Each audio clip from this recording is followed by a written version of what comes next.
So hey guys, how are you all?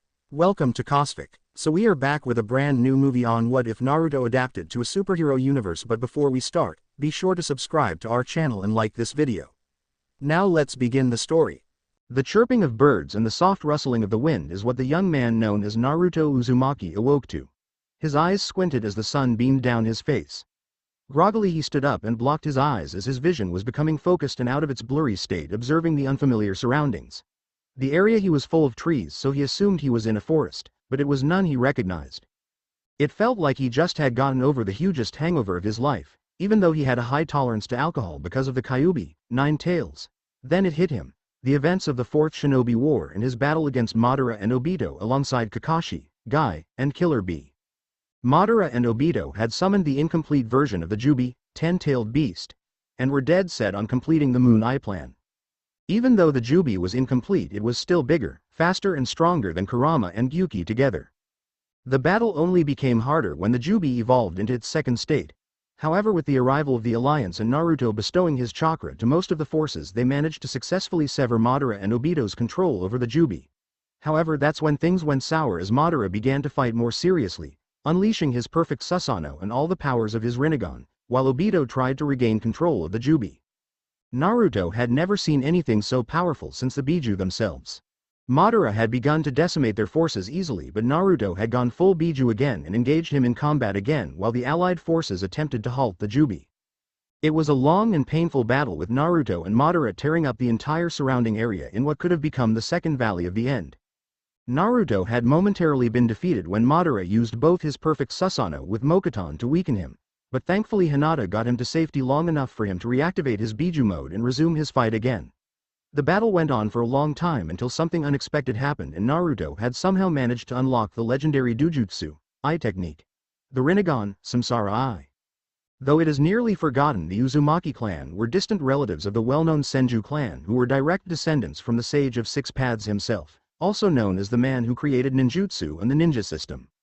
Naruto didn't know exactly how he managed to unlock the eyes that the Sage and Nagato had. Maybe thanks to the Biju for giving him parts of their chakra it combined with Kurama, which unlocked it. Perhaps his latest bond with Kurama had some additional effect to him, or maybe it was the late Sage lending him his power to finally end the war and bring true peace to the land. Whatever reason, Naruto accepted his newfound power and used it to turn the tide of the war into their favor.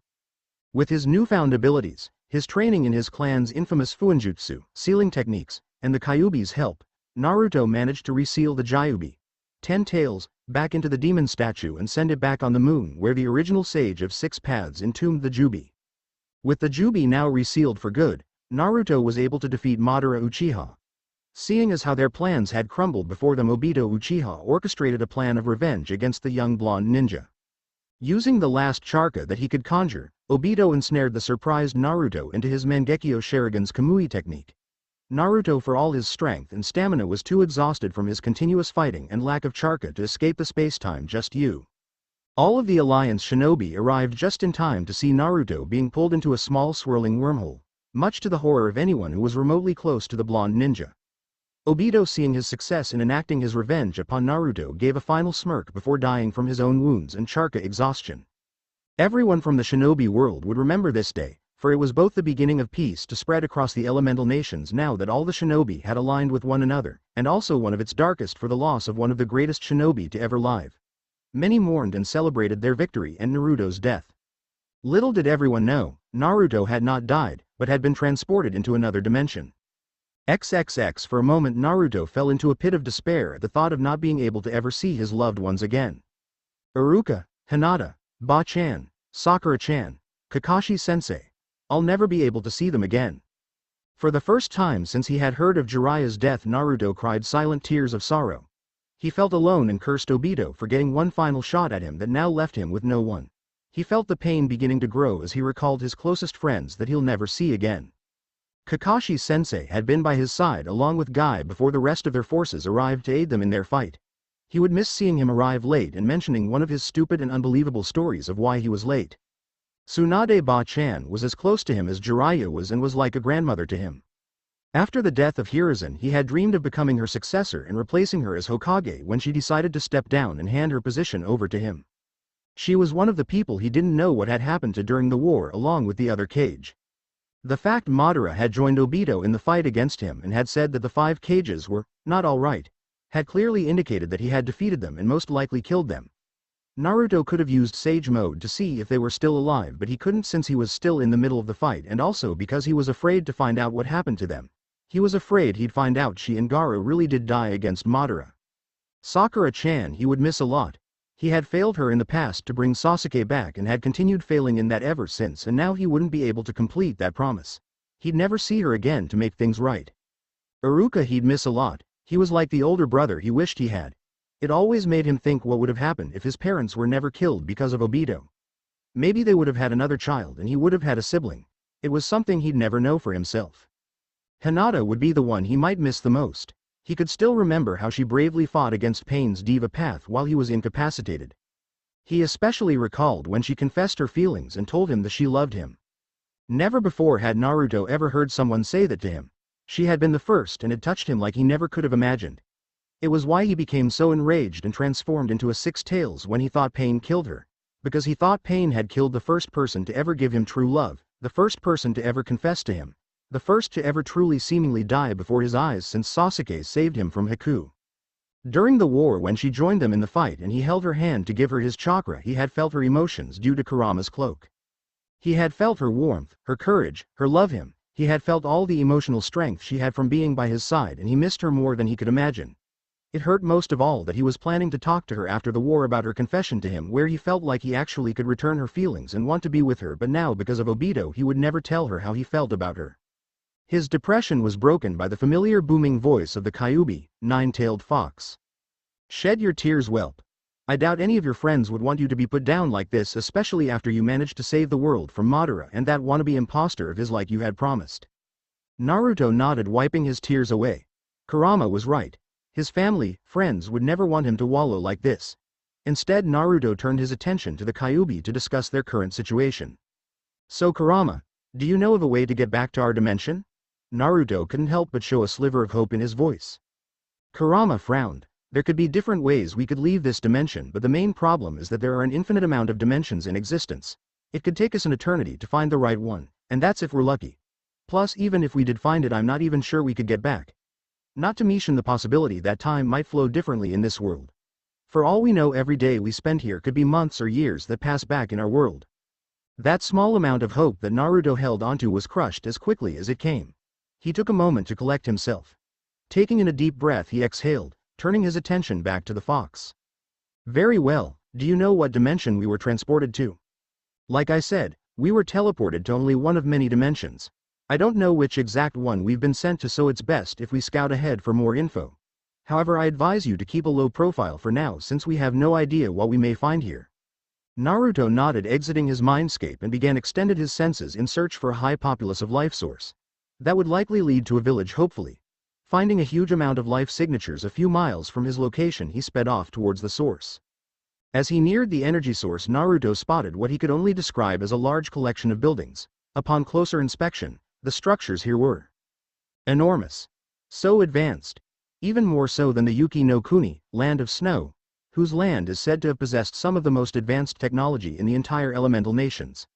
The city was unlike anything he had ever experienced in his time as a shinobi. Everything gave off a nostalgic yet unfamiliar feeling. Naruto decided to go in quietly as he wasn't aware of what dangers this world could provide. When Naruto successfully infiltrated the city, he observed its people from the rooftops of the building. What he was seeing amazed him. The city was unlike anything he had experienced in the elemental nations. Everything felt similar yet so different. Much to his relief, the people here appeared human, but he couldn't sense much if any chakra from them, only the life force that kept them alive. Despite popular belief, Naruto disliked charging head-on into the unknown. It was something he had been forced to learn during the war, where he saw that reckless wasn't the best idea lest he unintentionally bring harm to his friends. So he searched for a way to find more intel on this world. In the nearby alleyway, Naruto spotted a middle-aged man who was casually smoking a cigarette with his back leaned against the wall. Naruto smirked as an idea formed in head. He closed his eyes in concentration as he sent chakra into his eyes. When he opened them, gone were his brilliant blue eyes, replaced by purple-colored ones with a unique ripple pattern. The smoking man didn't know what happened next. All he saw was his vision black out before he was caught in a trance-like state. He had been caught in Naruto's genjutsu illusionary technique. Naruto leapt down stealthily next to the man before calmly putting his hand on his head. Thanks to his newly acquired Rinnegan, it had given Naruto the ability to probe through a person's mind through contact of the head. Although since he had only recently unlocked the Rinnegan, Naruto only managed to learn how to use the Diva path to pull and repel things at the minimal level against Madara and Obito, while using the human path was new to him and therefore takes him a long while to get the information. It was this very path he used to try and defeat Madara by ripping out his soul from his wretched immortal corpse. However, Madara didn't make it easy for him since Naruto had to find a way to break through his perfect Susanoo and get close to him. It was hard, but eventually he succeeded by knocking away its sword and disarming it, where he fired his strongest tailed beast ball and blew it to bits, leaving Madara exposed. But he had also seized an opportunity and used his own human path to try and rip out Naruto's soul. It became a tug-of-war between the two of them as they both tried to rip the other's soul out while trying to maintain a strong grip on their own souls. Eventually, however, Naruto managed to come out the victor thanks to his experience with chakra tug-of-war that he had with Kurama when he fought against him to gain control of his chakra. With his victory, Naruto defeated Madara by sealing away his soul, and with him gone, Obito was soon defeated as well. Naruto was especially glad that he didn't read his mind, since he didn't want to know what twisted thoughts coursed through that man. This was the second time he was using the human path, and he had to be extra careful so that he didn't end up pulling the man's soul from his body like how he had heard from Shizune when Nagato had done so to her. It was over a good 6 minutes later that he finally managed to gather all the necessary information he was looking for, since not only was it a lot of info to take in, but he was still adjusting to all his new abilities. What he had learned was a lot to take in. Not only was this world's history vastly different from his, but the people here didn't and have never possessed the ability to utilize chakra. Not only that, but apparently this world harbored a collection of superpowered beings, both good and bad, that utilized powers that he never even knew existed. Through the man's memories, he saw people dressed in all sorts of weird costumes. The most common superheroes, as these people referred them as, were two men called Superman from Metropolis and Batman from Gotham. Both were impressive in their own department. They were also like polar opposites. Superman was the yin while Batman was the yang. Superman was the true model of someone who believed in truth and justice, while Batman was someone who lurked in the darkness, using fear against villains. Kurama even approved of the Dark Knight's methods. Naruto, however, liked Superman's methods more. It reminded him of bringing peace through understanding rather than hatred. This planet is definitely different from the shinobi of our world. Humans here are even more pathetic than I thought possible. From what we saw from that fleshbag's mind, I'd say that these people would hardly pose a challenge against us, except maybe a few. Kurama spoke unimpressed with what he saw.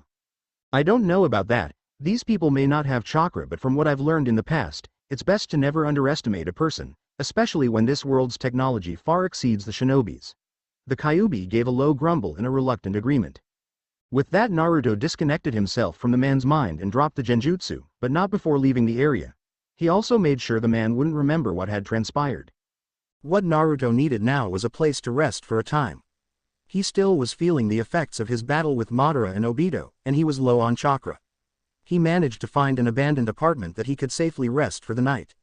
Before he settled down, he made a few Kage Bunshin's shadow clones to research any more info that would be deemed important that the man didn't have.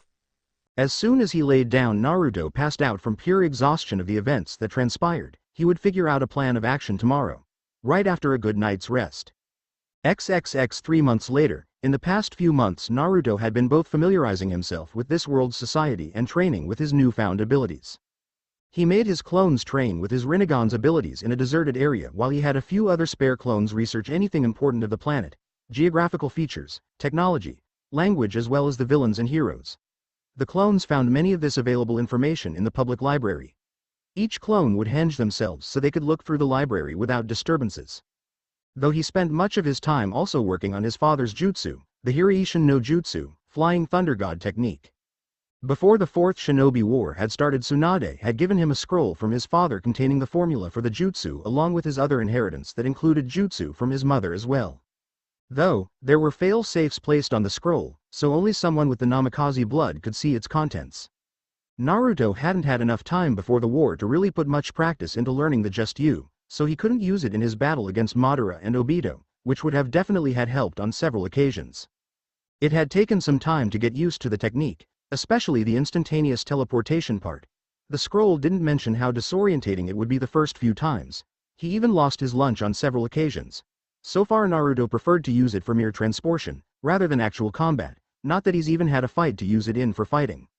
He himself was currently in the city that he had first stumbled into. It was a large and popular city known as San Francisco.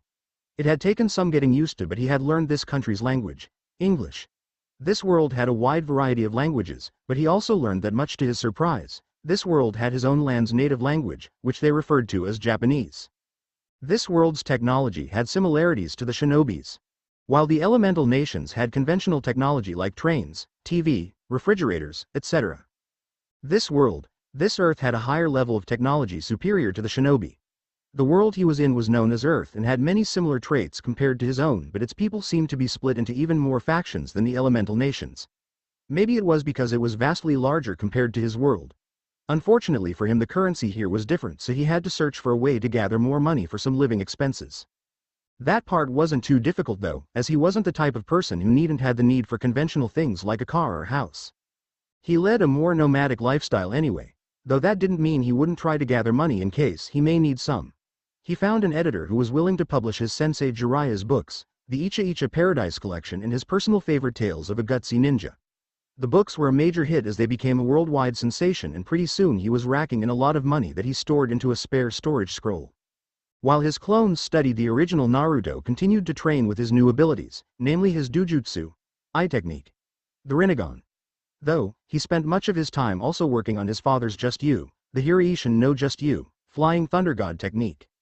As for his training, he had attained a good deal more control over his Dujutsu, eye technique, the Rinnegan, though he had still not achieved full mastery of it.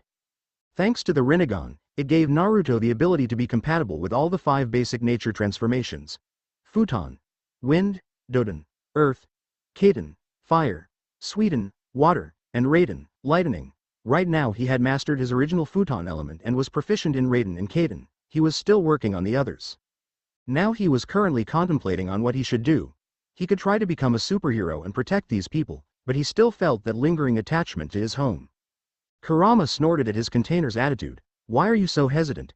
You have the chance at a free start, so take it and get your ass out more in the world.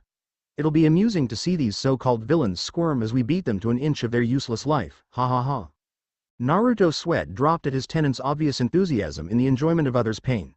Kurama, you know we're not gonna just go on a killing spree, right? Kurama huffed. Who said anything killing? I was just saying we could beat them up until they can't stand and strike them with so much fear that they'll wish they never became villains. You'll never know how to have any real fun unless you cut loose and enjoy yourself. Naruto rolled his eyes in exasperation at the Kyuubi's playful antics. Though, he had to admit that the idea of pounding in a few villains did sound pretty good, not to mention he needed to further test his abilities in live combat anyway, so why not look for some supervillains to test himself with? It was decided. Naruto would test out his abilities the next chance he got. All he needed was the opportunity and a worthy adversary. Later that night, Naruto adorned his superhero outfit, which was his new ninja attire. He wore a long white sleeveless cloak that was similar to his father's, except it was modified to Naruto's liking. The cloak's inside was colored a cool blue with an intricate yet beautiful design of a goldfish stenciled into the fabric. Blue flames danced across its bottom edges.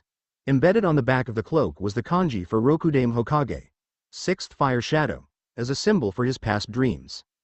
He wore a Jonin, high ninja, flak jacket around his chest area with open-toed sandals. A dark blue mask covered the bottom of his facial features like Kakashi had worn his, and a forehead protector with the leaf symbol was strapped around his forehead. His blonde hair had grown out, extending past his jawline, giving him a similar look to his father. It wasn't long before Naruto heard a woman's screams close by. Naruto quickly sped off in the direction to find 2 young women surrounded by 4 shady-looking guys. 3 of them were harassing the girls while they had the 4th one keep lookout. It was when one of the men pulled out a knife on the girls that Naruto narrowed his eyes in contained anger as he moved in to take out these dangerous men. The man with the knife and their apparent leader grinned lecherously at the frightened girls as he carelessly waved the knife in front of the 2. The man with the knife and their apparent leader grinned lecherously at the frightened girls as he carelessly waved the knife in front of the 2. Don't be scared, all we want is any cash you got. The girls backed further against the wall to their back. They were trapped. One of the women, a dark-haired brunette, held her red-headed friend closer to her in an act to protect her friend. Ah, isn't that cute? But that ain't gonna do much. Bye. His words were lost as something dragged him off into the darkness. The thugs and girls were surprised at the man's sudden disappearance. A few of the men pulled out pistols but were also pulled into the shadows before they could fire at anything, much less see what their target was. There was only one thug left, who was now freaking out with the sudden disappearance of his fellow thugs. A figure arose from the shadows, revealing himself to the remaining thug and girls. The figure appeared to be male and wore unfamiliar-looking clothes that looked like something only a superhero or villain would wear. The man's identity was covered, but his sunny-colored blonde hair was completely exposed and his mask revealed brilliant blue eyes that were currently glaring daggers at the thug. Said thug felt a shiver go up his spine. The man's eyes seemed to be staring right into his very soul. The thug pulled out his own gun and pointed it at the women. Don't move or else I'll blow this bitch's brains out." Naruto knew of what that weapon could do if fired off. It fired fast-moving projectiles, but unfortunately for the thug, he could move even faster.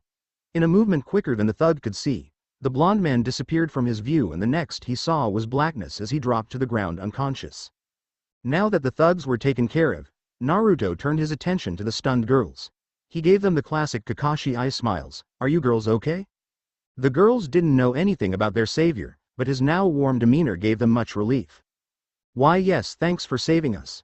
We were on our way back to our apartment from work when we were surrounded by those thugs," spoke the brunette. "Well, I'm glad I was nearby when it happened then, although you were very brave in defending your friend here, miss." The brunette blushed a little. "Oh, I'm sorry, we didn't introduce ourselves. My name is Miranda." The redhead pointed to herself in a chirper attitude compared to just a few moments before. "My name's April. What's your name, mister?" Naruto moved to round up the unconscious thugs. "You can refer to me as the Hokage, Fire Shadow. Well, it was nice meeting you lovely ladies. Stay safe now." With that, Naruto disappeared in a swirl of leaves that left the girls surprised, thinking of the events that had transpired. Naruto tied the thugs up and dumped them at the nearest police office, of course without being spotted. Naruto jumped across the rooftops as he hummed to himself, "A successful first appearance for ourselves if I don't say so myself." Kurama grumbled in a bored tone. "Yawn, if it was me I would have just squashed those petty fleabags under my paw and wiped them off on the ground. Relax, there will be plenty of opportunities to test our strength, and I already told you we won't just go killing random people." Naruto was right. In the next few weeks his appearance in the city of San Francisco would grab the attention of many people, including some superpowered beings.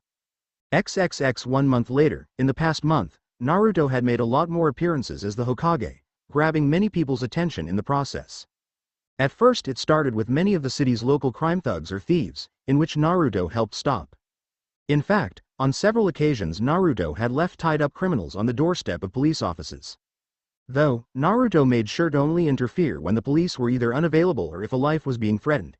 After all, it was still the police's job to protect the city, and he didn't want to just take their jobs. Although it was becoming a funny gag to them when they would sometimes find the tied-up thugs with notes attached that said, "Here's today's shipment of trash to put away," or "Special delivery." Crime rates had significantly decreased and the people had only caught glimpses of their apparent hero. What little pictures reporters could get, managed to capture him on camera, though much of it was slightly blurred. At the very least they saw the kanji or logo on his back that they immediately translated into Hokage, giving the hero his title. As for the hero himself, they managed to determine his gender to be male from the reports and eyewitness that saw him. So far though, the man hadn't displayed too many abilities other than the fact that he had excellent hand-to-hand combat abilities and incredible speed that at sometimes, people compared to the Flash himself. This earned him the other title known as the Yellow Flash, as that was what many thugs reported as the last thing they saw before they were knocked unconscious. The Flash himself had heard about this and commented that while he admitted the Hokage was indeed quick, he was still faster, though he mentioned that he wouldn't mind having a race with the new hero to prove his point as he had once done so with Superman. Many others of the superhero community were curious about the new hero, while the villains varied from curious to wary as well. In that short amount of time Naruto had made a major enemy of himself to the city's local gangs. All of them were more cautious and afraid to go against the hero, so most made the wise decision to stay clear of San Francisco and the Hokage's way. One thing was for sure for Naruto. Things were about to become more interesting in his life once again. Great response from you guys, so thank you for your support. Before we begin though, I want to address some questions that I received regarding the story and I want to answer it on here so I don't have to repeat myself in future. Will there be any more X-overs that involve the Justice League series? I may involve other X-overs that involve the Justice League, like Static Shock or Young Justice. Though strangely enough, I've yet to watch Young Justice, so I have to watch it first. Will there be any romantic pairings for Naruto? Quite possibly, but first I want to develop story more. If I do, then I'll post up a poll for the pairings. How did Naruto know he was in another dimension right off the bat? Wouldn't he have considered being in a someplace else like the afterlife? Well, from what we've seen in the manga or anime, Obito was shown teleporting to a separate dimension, and Kakashi explained the Kamui's secret to Naruto when he figured it out. It's on manga chapter 596 to 597 if you wish to see it. That's my reasoning for that. Wells, that's it for now. Sorry for the long rant, just wanted to clear any misunderstandings. Your reviews were great and I took any advice to heart, so please continue to do so we can shape this into a great story. Enjoy the chapter now. Disclaimer. I don't own anything from Naruto or Justice League. All rights belong to their respective owners. Talking. Thinking. Kyuubi talking. Jutsu translation. Chapter 2. Trip to Metropolis. In recent news, we've received more reports of San Francisco's new hero, whom has been titled as the Hokage. Thanks to the Hokage, crime rate has dropped down astronomically. Very little is known about the hero in question, but we have confirmed the hero to be male. Some people have claimed that the Hokage is a metahuman, but most of this is speculation since he has yet to show any signs of abnormal abilities. Eyewitnesses who have come into contact with the hero have stated that the man is of Japanese heritage, but his physical appearance says otherwise. So far, the Hokage has displayed skills that at times resemble the ninja from old times in history, which is why many people believe him to have some Japanese heritage. In other news, Naruto smirked a little as he walked away from the TV displayed in the window. It looked like the public still didn't know too much about him. Good. The majority of it was just speculation. Most of the people seemed to view him as a positive influence in the city, but others, such as the criminals and more bigotry people, absolutely loathed his presence. Oh well, you can't win them all. Naruto was currently walking through the streets of San Francisco, taking a breather from both his training and hero activities. Hey, even he needed some downtime every now and then. So far, his training had provided fruitful results as he now had down the basics of the 5 major elements, though he was still perfecting them. Unfortunately, Naruto's success with the more potent of the Rinnegan's abilities had led to disappointing results. Had he not had Kurama's help, Naruto was certain that it would have taken him some years to understand the basics of the powerful Jujutsu Eye technique. Thankfully, Kurama had a good amount of experience involving the Rinnegan Samsara Eye from when he witnessed the Rakuto Sennin, Sage of Six Paths, use the Jujutsu. But even with his tenant's help, the steps it took to learn how to wield the Rinnegan properly were long and difficult. How Nagato was able to use it to such an amazing high degree, Naruto will never know. Naruto's shadow clones were unable to wield the Rinnegan, but Naruto figured that with time he could eventually do that when he had achieved to a higher level. There were no dead corpses for him to use as vessels, so for now Naruto settled for what Madara had done and use all the pad's powers with his own body. Kyuubi, Nine-Tailed Fox, had stressed that Naruto should not attempt to summon the Outer Path's demonic statue, since doing so could cripple Naruto for life like it had done with Nagato. Of course, Naruto wouldn't summon the statue, but he appreciated Kurama's concern. Although he wasn't even sure he could summon it from this dimension, considering how he had already tried using the Rinnegan to summon an animal, but it didn't work. In fact, he couldn't even summon any of the toads to this world. So far he still only had the Diva and Human Path and hasn't managed to unlock one of the other paths. Although he has at least learned to use the Human Path better, so now it only takes him 2 minutes to read someone's mind completely, and he has learned to use the Diva Path to attract and repel things that are about the size and weight of a human being, but anything heavier would just shake from him trying to pull or push it. Even though the fox would never admit it out loud, he had slowly grown attached to Naruto over the years that he had been sealed inside him. Kurama had probably started to form a real connection with Naruto a little after he confronted Naruto about how he can't change the course of hatred as proven by his failure with Sasuke and the hatred in the war caused by the loss of comrades. It was after seeing his will and hearing his desire to do something about Kurama's own hatred that he had begun to secretly trust him. After spending more time in this new dimension, Naruto was able to distinguish the technology difference of this world compared to the elemental nations. While Shinobi did indeed have television, it wasn't nearly as publicized as it was here. Naruto felt that quite a bit of it was practically garbage, with the exceptions of the news, information, cartoons, game shows and a few other channels. It irked him when he first saw those advertisements during commercial breaks. Particularly, whenever they advertised medical prescriptions with the possible chances of ill side effects. Though, Kurama especially loved the side effect of a possibility in death, much to Naruto's displeasure. While we're on the topic of Naruto's displeasure, he was, for the lack of a better word, well bored. Despite the fact that Naruto had swept out a good portion of San Francisco's criminal activities, there wasn't too much action going on for him, especially since there didn't seem to be any super-powered villains in the area. Boring. Where is all the excitement? All these small fry are hardly a good challenge for us. At least in the elemental nations some of the more hardened and experienced shinobi could give us a challenge. You can't even consider these meatbags as a decent warm-up, the giant demon fox complained for the 100th time. A tick mark grew on Naruto's head. He could only take so much of Kurama's bitching over how boring it was lately and how there was never a good fight. As annoying as the fox was, Naruto had to admit that he was right. It had been kind of dull as of recently with no challenging figures in the area. While it was great that he had been able to lock up all these criminals behind bars, none of them had forced him to really let loose. An idea crossed his mind. Perhaps it was now time for a traveling trip out of town. Quit complaining, damn it. I swear if I have to listen your complaints for another minute I'll get minor brain damage. Maybe if you're good then we can go and visit another city that has been known to house super-powered beings. Naruto jeered while slowly rubbing his temples. You insolent whelp.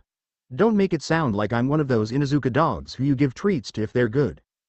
Do you want to do something productive that we haven't done yet or not? Naruto shot back, daring the demon fox to say otherwise. A low grumble could be heard from the fox. Whatever, was Kurama's smart reply. Naruto smirked triumphantly. That's what I thought. Break a few days later, Naruto was currently sitting on a train headed towards Metropolis City, home of the great man of steel himself. It had been a damn pain to forge an ID so that he could take the train, and any other forms of transportations. A few genjutsu techniques placed on some people for extra persuasion and he was officially a part of society. Though, Naruto made sure that the ID was based off the alias he used as an author for his book series. When he had first begun integrating himself into this world, Naruto had started the process of creating his own spy network. The network worked in similar ways that Naruto's godfather Jiraiya had used when gathering information on the Akatsuki. Whenever he needed some information on a subject or person, Naruto could always refer to the network for intel if they had it. While the internet was also a good source of information, Naruto preferred to not rely too heavily on it in case the information turned out faulty. Computer viruses and hackers were just the bane of his existence. Recently rumors had spread through his spy network that there was an organization that collected any data involving the world's superpowered beings. What they did with the gathered data no one knew, but it was speculated that it wasn't good. The rumors unfortunately could not prove this so-called organization's existence as there was just not enough evidence of its permanence. In fact, Naruto's spy network was lucky to even find the rumor of the organization's existence. Whenever a possible link to its actuality appeared, the evidence was almost immediately removed as if it was never there. This made Naruto suspicious, as there was a possibly truth to these rumors.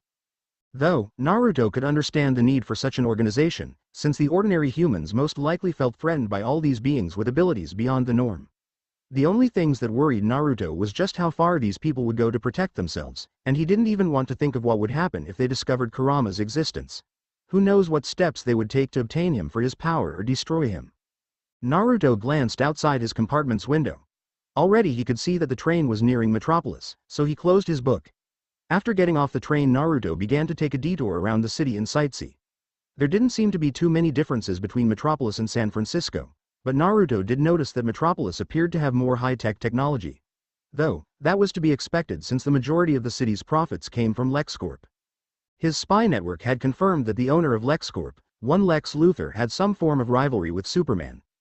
Though, the term rivalry may be putting it mildly, as if one could dig deep enough then you could see that Lex absolutely loathed Superman, enough to the point where some people had suspicions that he had tried to kill the Man of Steel on several occasions. None of these incidents could be confirmed as everything pertaining to this subject had been sealed off, so to speak. When Naruto had a backtrack done on Lex Luthor, there had been signs of shady dealings involving the man and his company. Naruto made note to never trust this man, especially since Superman seemed to distrust him greatly, and Superman was known greatly for his honesty. Naruto had heard of all of Superman's good deeds. He admired the Man of Steel's gentle heart and physical prowess. If what he heard was true of the man's strength, then he could very well rival Tsunade if not actually beat her in physical strength. The very thought of someone who actually packed more of a punch than Tsunade actually scared the crap out of him. Naruto had heard of the unfortunate incident that had occurred between Superman and Apocalypse, where he was supposedly captured and brainwashed into thinking he was Darkseid's ally, and where he had him attack Metropolis. It was only thanks to Supergirl's intervention and Luthor's kryptonite missile that he was stopped. However, both Kryptonians were captured by the government, who believed they both purposely betrayed the human race. They somehow managed to escape, where Superman supposedly went to confront Darkseid and narrowly defeated him, but didn't kill when he had the chance. As much as Naruto held some respect for Superman, he couldn't fathom why he didn't just kill Darkseid after what he had done to both him and Metropolis. The only thing he could compare it to was how Obito took control and manipulated the previous Mizukage, starting the bloodline purge that was responsible for the death of many bloodline users and the death of Haku's parents. The detour around the city eventually led the blonde shinobi to one of the buildings that Metropolis was most famous for, besides Superman. The building was fairly tall and had a giant globe placed at the top which had the words Daily Planet etched around the sphere, making it look like the planet Saturn. The Daily Planet had an excellent reputation for finding the truth in news and was a good supporter of Superman. Naruto's musings of the building were interrupted when he suddenly found that someone had bumped him and fallen in the process. On reflex, Naruto was able to grab the person before they hit the ground. The person in question turned out to be a young brunette girl who appeared to be around Naruto's age.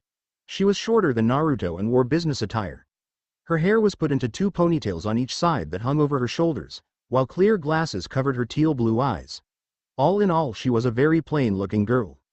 Though if one looked hard enough, you could see she wore a wig and was actually very pretty. Naruto had to give her a double take because unlike the average person, she emitted a small but strong amount of chakra. She may have been trying to mask it with her getup, but with the training that Naruto had with nature chakra, he was extremely good at picking up even faint traces of life source. There was no way that he could miss someone with this much chakra, especially when the majority of the planet's inhabitants had an extremely small amount of chakra. The one question that ran through Naruto's mind was, who was this girl? And for that matter, how did she have this much chakra? Already his mind worked on overdrive for a possible answer. The most likely of them revolved around the possibility that this girl was a super-powered being. Not to mention, it felt like I walked right into a wall, Naruto thought. The girl in topic gave him a concerned look. I'm sorry, I wasn't looking. Did you hurt your head? You look like you're spacing out. Naruto waved off her concerns, silently thanking for the henge that he still had on. Oh, don't worry about me, I'm fine, miss. He paused for her to finish. The fake brunette gave a sigh of relief while mentally thanking she hadn't accidentally hurt this person. While her strength may not be as strong as Clark's, she was still a very powerful girl. She had to constantly watch her strength when it came to normal people. My family calls me Kara. A feminine voice interrupted her. The 2 teens turned to the steps of the Daily Planet to see an attractive woman who appeared in her mid to late 20s. Said woman had long black hair that extended near her waist in the back. She wore a casual purple business top, with a pearl-colored skirt that stopped a little past the mid-thigh, and small black high-heel shoes. Naruto recognized the woman as Lois Lane. She was the Daily Planet's best reporter. She had covered plenty of Superman's stories, and there were even some rumors that she may have some relationship with the Man of Steel himself. Kara, Clark told me that you were gonna fill in him for today while he's covering a story in Gotham. You're late, where have you been? Lois then notices who Kara was with, causing a sly smirk to cross her face. Oh, I see, so you're shirking off responsibilities for some boy, huh? She teased. Kara blushed at what Lois was insinuating. Wait a minute. I just met this guy. I've never seen him before in my life and I just overslept. That's why I'm late. Lois just shrugged slightly, clearly not buying her story, much to Kara's annoyance and embarrassment. Suddenly an idea forms in the reporter's head, making her smirk turn more mischievous. Kara didn't like the look in Lois's face. It gave her a bad vibe. Perhaps I should tell Martha and Jonathan of your secret relationship. Or better yet, I bet Clark would love to know about this. Kara's eyes grew horrified at the prospect. Clark was the best cousin Kara could have asked for, but he could be extremely overprotective sometimes. Before Lois could continue torturing Kara, screams echoed around the corner, alarming the 3. In the distant, bolts of electricity cackled across the street, shattering some windows in the process. All the electricity on the block seemed to be shorting out for some reason. Kara and Lois had a hunch on who was causing this. They only knew one person who could mess with the city's electricity, Livewire. Lois pulled out a small camera from her purse, and then addressed the 2 teens. We need to get these people away a safe distance and wait for either Superman, Supergirl, or Steel to come handle this. The 2 teens immediately sprang into action, guiding some of the people out of the street. Using the chaos as a distraction, Kara slipped through the crowd into a nearby alley to don her hero outfit, though this did not go unnoticed by a certain blonde shinobi. Just then bolts of electricity coursed through the city's street and starting forming together. In a small flash of sparks, a pale-skinned woman wearing a black leotard with a lightning bolt etched across her outfit appeared in the middle of the street. She laughed as she launched small bolts of electricity at the fleeing people. Before she could fry anyone, a large postbox was thrown her way.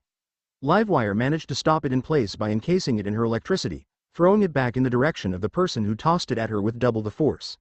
When it reached its target, the person simply bashed it away. Livewire smirked at who it was. Well, if it isn't Superman's little sidekick. All by yourself too. Where is Big Blue? Kara ignored her comments. That's none of your business. Besides, he doesn't need to be here for this. I can take care of you myself. I bet you'd make a nice decoration for my Christmas tree. Kara taunted. Livewire leered at her for the jab. That's it, blonde, I'm gonna fry you. After safely evacuating the people, Naruto dressed in his ninja garb in case things got dicey for Supergirl. In the meantime, he just watched the two go at it from afar. Supergirl seemed to be having some trouble. While she did have the strength to knock Livewire out if she could get close enough to her, Livewire didn't make it easy for her. Whenever Kara tried to close the distance between the two, she would narrowly be hit by a lightning bolt, and Livewire would just turn to lightning and flash warp a bit further away to keep her distance. Kara could take a good hit, but she knew from experience how painful those bolts of lightning could be. Livewire wouldn't be running out of energy anytime soon, as she would just recharge herself with the electricity that coursed throughout the city. For a while it had been a stalemate between the two until an unexpected factor came in. A green fluorescent beam of energy flew through the air, striking Supergirl in her back. The young blonde teen screamed in pain, falling toward the ground like a bird shot out of the air. Kara's eyes slowly moved towards the direction of where the beam had come from. Her eyes widened in realization of who it was, Metallo. Naruto was surprised. His senses hadn't picked up the metal man coming. Perhaps because Metallo is a non-organic being with no form of chakra in its system. But Naruto's senses did pick out a faint energy coming from the Metallo's chest section. It was a form of energy that Naruto was not familiar with. Naruto grimaced at the man's appearance. Metallo's clothes were torn in many sections and half the skin on his face was mangled, revealing the other half of his face to be cybernetic. Upon closer inspection, Naruto's face flickered in recognition. From the research that Naruto had done on all of Superman's known enemies, he was able to determine that this was Metallo. His name certainly suited him considering he was entirely made of metal. He kind of reminded Naruto a little bit of Pain's Asura Path, except that Metallo didn't have any weapons on his body, with the exception of that beam he fired from his chest. Metallo spoke in his British accent, a smirk crossing the small part of the face he had left. It appears that Superman isn't here for the day. Oh well, I guess we'll have to settle for you then. Livewire grinned with a look that promised pain. Yeah, I can see it now. Big Blue comes back to find your crispy charred body hanging from a flagpole. She spoke as her hands sparked in electricity. Just as Metallo opened his chest plate to shoot another beam, he heard the sound of faint swooshing in the air. He turned around only to receive a few missiles that sent him hurtling into a nearby car, which exploded on contact. Kara smiled at who saved her. Steel. A man in a suit of silver armor stood where Metallo was, holding a larger hammer in his hand. Glad I came in time. Looks like you could use a hand here. Metallo arose from the car wreckage, seemingly unharmed except for a few scorch burns from the missile projectiles and explosion. The metal plating that coated Metallo's body was made of an unknown but very strong material, which was highly resilient to most forms of damage. There were only a few known weapons that could possibly put a dent in the metal armor. Metallo tore off what remained of his destroyed shirt. That wasn't very nice. Livewire, you handle him, I got Supergirl. Livewire grumbled. She hated being told what to do, but she knew it was better for Metallo to take on Supergirl because of the kryptonite in his chest plate. Her hands cackled again with electricity as she shot after Steel, who prepared himself for her attack. Metallo then turned his attention to Supergirl, who was now standing, as she had somewhat recovered from the kryptonite beam. She made sure to keep a good distance, as attacking Metallo head-on would most likely result in her death. Although that brought the problem of how she'd fight him without getting close to him. Besides using her heat vision, there weren't that many other ways she could fight him, since she and Superman did tend to mostly rely on their strength to fight their enemies. Kara started sweating nervously. That beam took a lot of energy out of me. A few more of those and I'm a goner. Damn kryptonite, she thought. In the shadows, Naruto noticed Supergirl's predicament. It seemed that beam took quite a bit of chakra from her, given that her levels had dropped a good bit, which meant that now was the best time to reveal himself and help her out. Steel seemed to holding his own against Livewire for the moment, so he focused his attention on Metallo. With one last smirk, Naruto took off to make his grand entrance. Metallo prepared to move in on Supergirl when an object struck the ground next to him.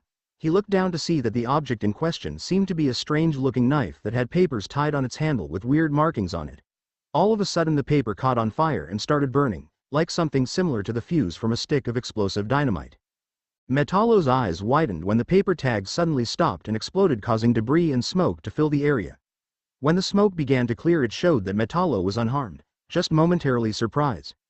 Through Metallo's enhanced vision, he could see a figure amongst the smoke and debris. The figure knelt by Supergirl. Supergirl was surprised at the sudden appearance of this man when the strange-looking knife had exploded. The man looked eerily familiar to her, but she just couldn't place her finger on who he was. The man looked young and had the most beautiful-looking cerulean eyes she had ever seen that were currently showing signs of concern mixed in with a playful yet mischievous nature.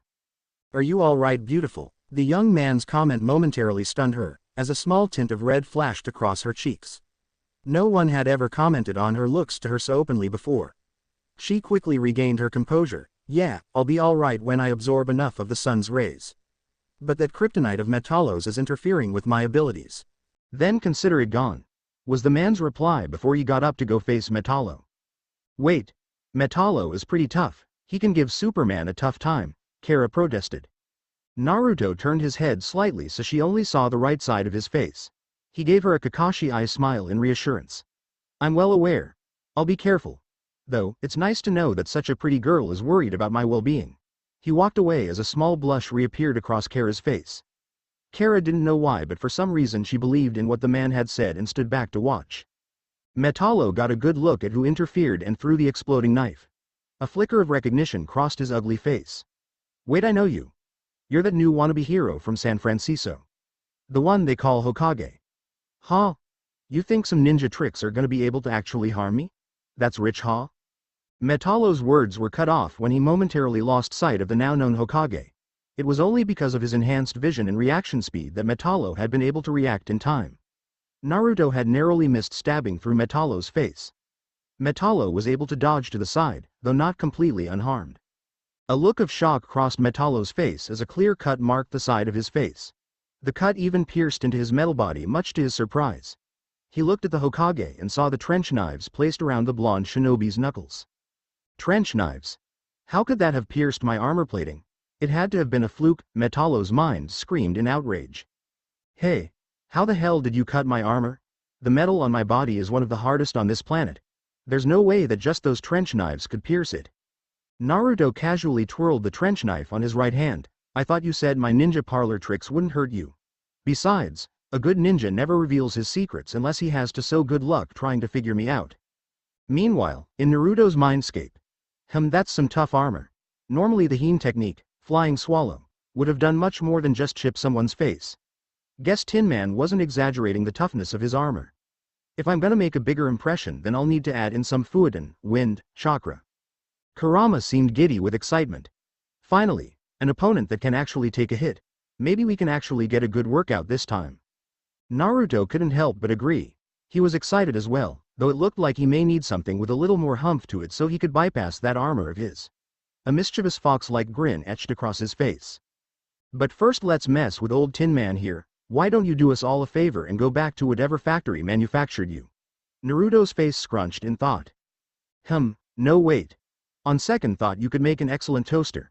Nah, they probably would come out all burned.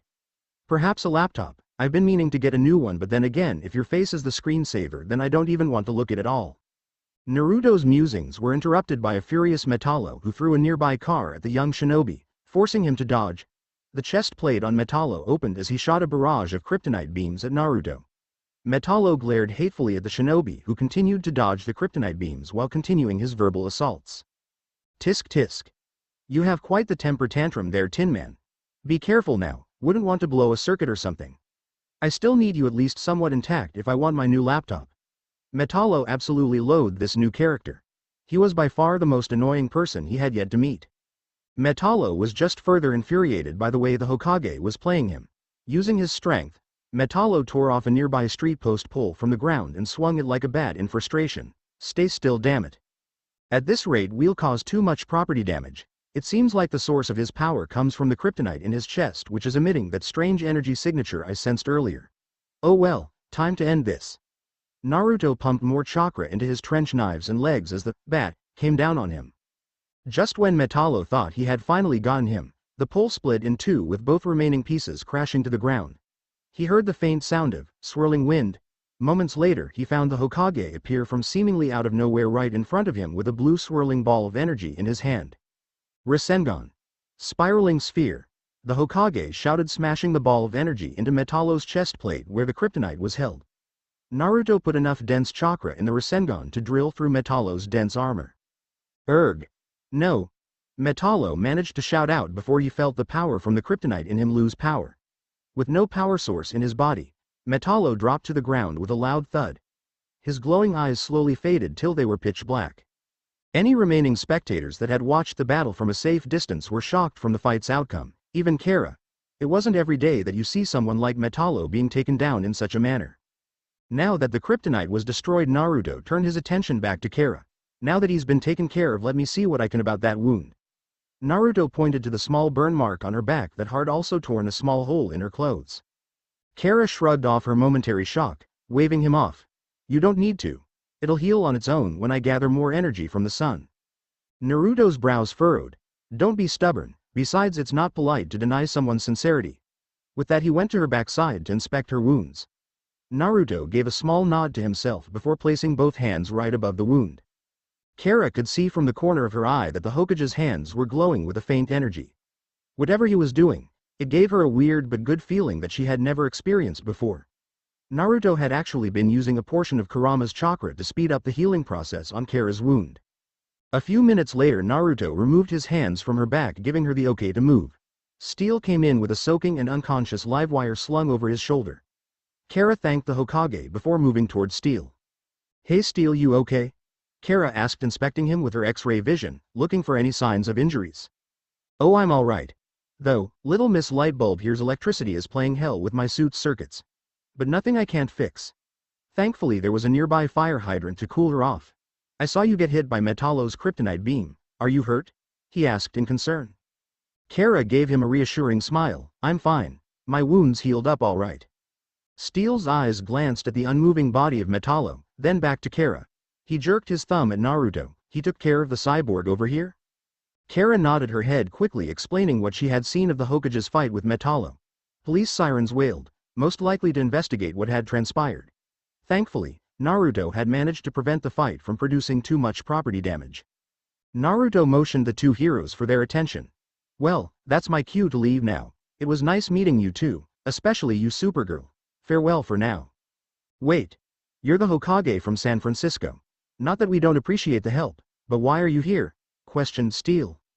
Naruto spoke without turning back around. I decided to explore a bit, so I left San Francisco and decided to take a detour in Metropolis to see if I could meet Superman, and I just happened to be nearby in the area.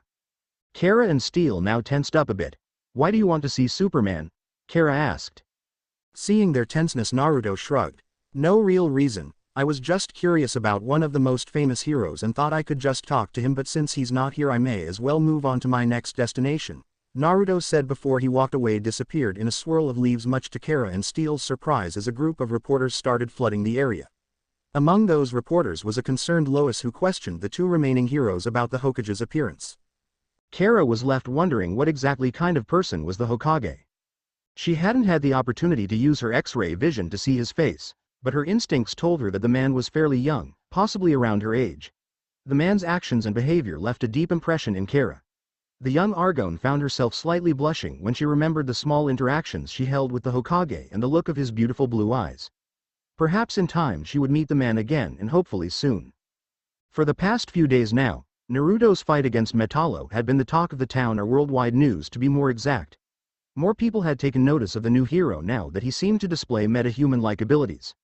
Reporters did manage to capture the footage of his fight in Metropolis, giving everyone their first good look at the hero. In recent news, it appears that the new hero on the block has finally showed the telltale signs of a meta-human's abilities. Reporters over on the scene in Metropolis were unable to get an interview with the Hokage, as he had disappeared shortly after his confrontation with Metallo. Fortunately, they were able to get an interview with the two Metropolis heroes who had contact with the man in question. The interview will be played after we come back, as well as a clear image of the Hokage's appearance.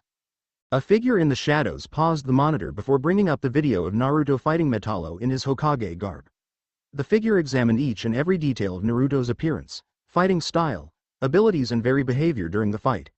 The figure in question was currently wearing a gray jumpsuit of unknown material and covered it with a jet black cape that was connected to his cowl, which resembled a bat. Another figure stood behind the man resembling a bat. This man wore blue tights that held a S in a shield on his chest, as well as a long red cape that was slung over his wide shoulders. The figure was Superman, and he had just come back from a quick trip to Metropolis to make sure if Kara and Steel were okay after the events with Metallo and Livewire. "So did you find anything on him yet?" Without removing his calculating eyes from the screen, he replied to Superman. The man shows exceptional skill and inhuman-like reflexes, as well as mastery in forms of martial arts. "I analyzed the knife he first threw to distract Metallo." The monitor zoomed in on Naruto's kunai. "You may notice the knife as a weapon once used from ninjas back in the old times. The kunai. The tag attached to its handle has some form of ancient Japanese writing on it that my computers have failed to decipher, which could mean the writing is in some type of mystic arts language. All we know is that the tag has the capability of exploding like dynamite once burnt. What's unusual though is that he was able to pierce Metallo's armor with only those trench knives. I've analyzed what it's made of and the results came back positive as basic metal, which makes no sense considering how dense and resilient Metallo's armor is. It shouldn't have been possible for it to even so much as scratch him." Both men noticed something strange about the trench knives when the Hokage used them to slice the street pole. "Do you see the faint outline of energy that's surrounding the trench knives when he cuts the pole?" Superman asked. It's possible that he coats the knives with some form of energy to increase their cutting potential. There's also the moment where he uses this same energy to heal Supergirl's injuries, and again when he forms the swirling ball of energy to carve into Metallo's chest." The video screen displayed the scene of when Naruto put his hands over Kara's back. Her injuries were healed in mere moments, followed by the clip of the Rasengan spiraling sphere.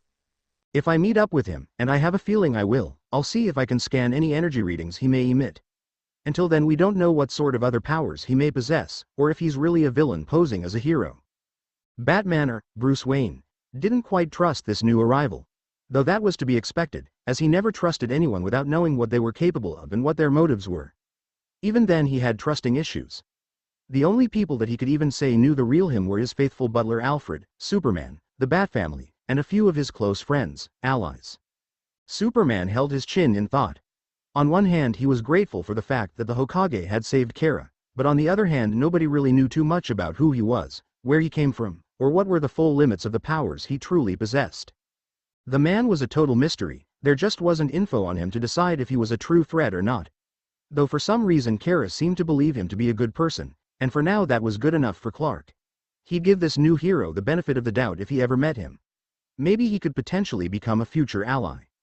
XXX in a secret location far from Gotham. Meanwhile, another mysterious group was reviewing the data on Naruto. The group was funded by the government to collect any data on every vigilante, superhero, villain, or meta-human that posed a threat to human society. Anything to give normal humans an edge or a chance to fight back at any threats they deemed worthy of notice. Once all the members of the group had gathered, the meeting had begun. "So another meta-human has cropped up, huh? That's not abnormal considering new ones tend to appear every now and then. Why has this one warranted such attention? This one may be different. So far we haven't been able to track him or find his base of operations, if he even has one. He's definitely been trained well in stealth and infiltration to have avoided us so far. You have my attention, and what of his other abilities?" One of the figure's brows furrowed in slight irritation. "Currently we know very little of his abilities and how they work, other than what we've seen and heard from footages and eyewitnesses. Though, we have been able to determine that whenever he uses his abilities he emits faint traces of an unknown source of energy from his body." Another figure, this one wore a general's uniform, brought up the picture of Naruto when he poured chakra into his trench knives. The figures could see a faint blue outline of energy around the blades. Another was when Naruto formed a Rasengan and shoved it into Metallo's chest. So far, he's shown capabilities of using this energy to not only power his techniques, but utilize them in more than just combat. The video changed to where Naruto healed Kara. He could either become a significant threat to us in the future or we could have him join us. Make sure to keep watch of his progress, and also keep track of any other abilities he can use. I want someone to analyze that energy source. Maybe we can replicate it to our advantage. My sentiments exactly. This meeting is adjourned. With that, each person began to leave to review the data they had collected on the Hokage. XXX high in the buildings of Gotham City, a lone figure sat eating a cup of warm ramen noodles with a large smile on his face. After the events in Metropolis, Naruto had gone into hiding in the city, to escape the chaos that followed in the form of reporters. It's been way too long since I had ramen, the god of all foods, Naruto thought as he swung his feet over the edge of the building like a toddler. Kurama resisted the urge to face palm at Naruto's behavior.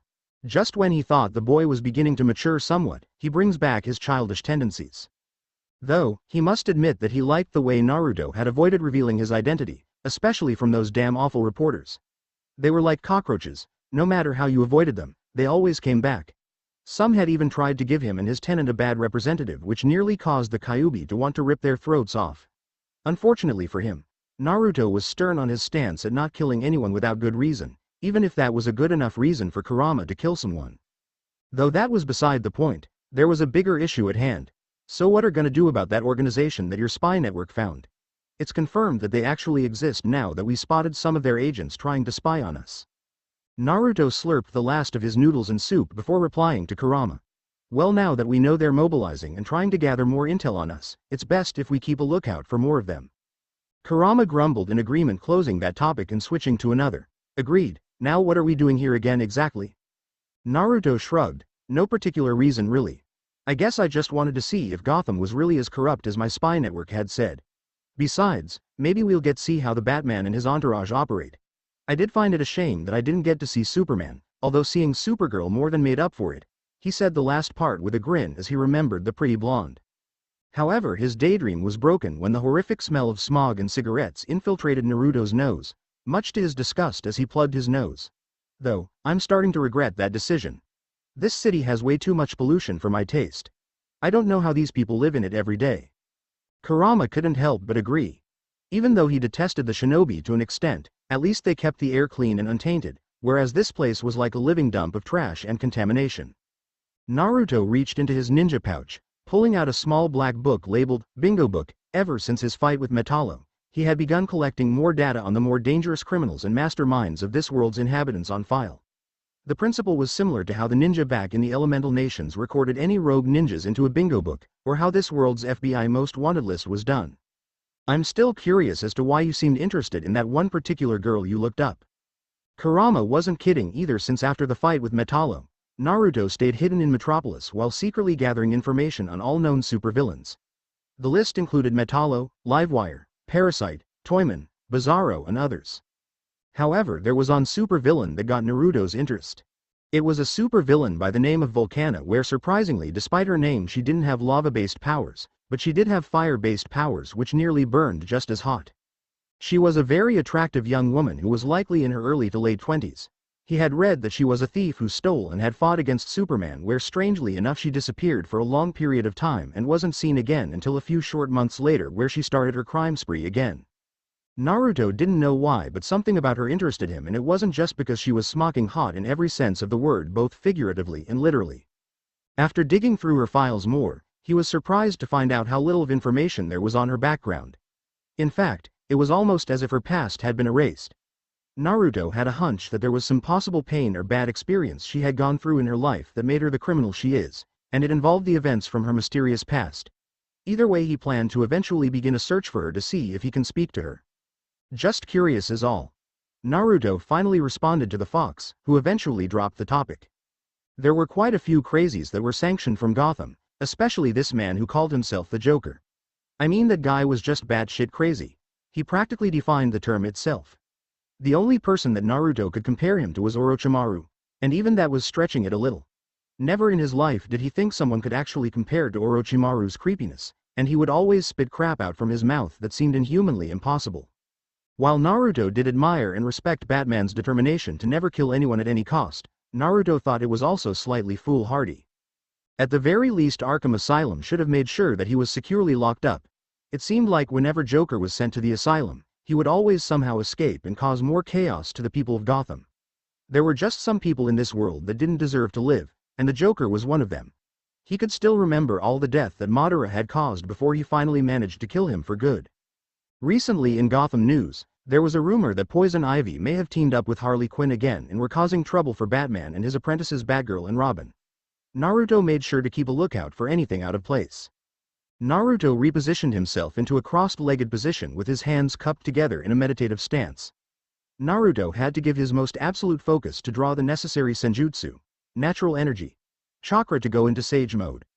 Though that was increasingly more difficult, considering where he was right now. All the factories and pollution in the city were interfering with his gathering of nature chakra. When Naruto reopened his eyes, his pupils became golden slitted horizontal boxes with a reddish-orange pigmentation surrounding the edges of his eyes. After a minute of siphoning through the polluted crap in the air that somewhat interfered with his sensing abilities, Naruto checked the people's population for anything that seemed abnormal or out of place, and boy was there. Gotham seemed to be coaxed in a dark and negative aura around it that made Naruto feel uncomfortable with his surroundings.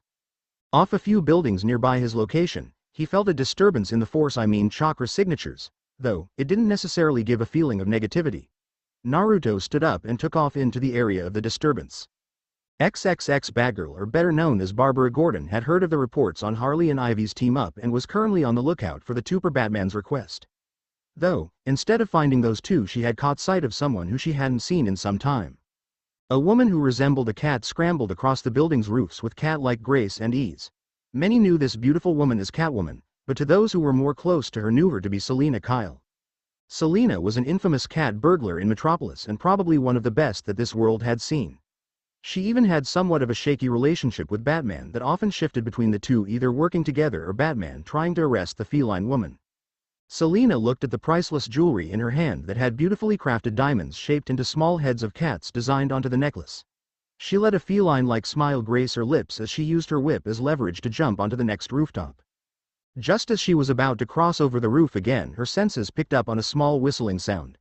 The sound came closer until an object struck the ground in front of her. The object in question was something she had seen before, a batarang. She looked to the source of the person who threw the batarang, finding the female apprentice of Batman. Well, look what the cat dragged in. What are you doing back in Gotham? You're supposed to still be on probation, aren't you? Is that how you say hello to an acquaintance nowadays? Selina retorted. Don't act as if we're friends with each other. I asked you a question. Selina huffed in mock irritation. Ah, you're no fun. At least Batman was a gentleman. Yes, if you must know, I am still on probation, but this jewelry was too difficult to resist, and I have a hunch that it'll definitely help fund my nature preserve. Even if your reasons are for a good cause, I can't just let you steal that. It doesn't belong to you. Now hand it over. Barbara held her hand out for the jewelry. Sorry, kid, but I have no intention of giving it back. Catwoman bent down into a cat-like fighting stance. Barbara frowned. She would rather not fight the woman since she was not truly a bad person, but she couldn't just let her leave with the jewelry. She posed herself her own fighting stance. Both girls stared each other down, waiting for the other to make the first move. A minute seemed to pass by and Barbara grew impatient, so she decided to strike first. Within seconds the two were on each other, both throwing a flurry of well-placed kicks and punches. Neither seemed to be gaining the upper hand on each other, but the two were so absorbed into each other that they failed to notice that someone was watching them from afar. XXX Naruto arrived at the disturbance he had felt earlier to find two women in costumes fighting with each other. Naruto recognized them both as Catwoman and Batgirl. The two were really going at it and Naruto was impressed with how good their hand-to-hand combat abilities were. He had overheard the two's argument before they had begun fighting, but was curious to see what they were capable of, and he was not the least bit disappointed. Both showed great skills, but Naruto's eyes caught how Selina was holding back a bit. That was mostly because she was known to abhor killing as much as Batman did, so she unconsciously held back. Naruto smirked to himself as an idea popped into his head. You planning to do what I think you're gonna do? Kurama asked with only one eye lazily opened. Naruto nodded. Of course, I think it's time for another appearance. XXX Barbara ducked to avoid a spinning kick to the head. At the rate they were going, she was just going to tire herself out. A part of her even realized that Selina was holding back while she was going all out, but her pride as Batgirl would never admit that out loud. She momentarily thought of calling Batman or Robin for backup, but she quickly scratched that thought. Her pride just wouldn't let her do it. Simultaneously, they broke apart from their bout to observe the other. Both of them breathed deeply, but Barbara's breath seemed to be slightly more haggard. Clapping sounds caught both of their attention. To their surprise, a man who they both had seen in the news recently was sitting on top of a statue above them, the Hokage. But that wasn't what had come as a surprise to the girls. It was the fact that not only had they not noticed the man's presence, but he was also doing something that was not by normal, human standards possible. The blonde ninja was standing upside down on the statue without any support whatsoever. The Hokage stopped clapping and spoke in a deep baritone voice, though not quite as deep as Batman's. Both of you put on a great show of skills there. I'm impressed at how good your hand-to-hand combat capabilities are, he said before walking a few steps and jumping down, landing perfectly on his feet with practiced ease. Selena quickly regained her composure to question this new mysterious man. She had seen stranger things in her days.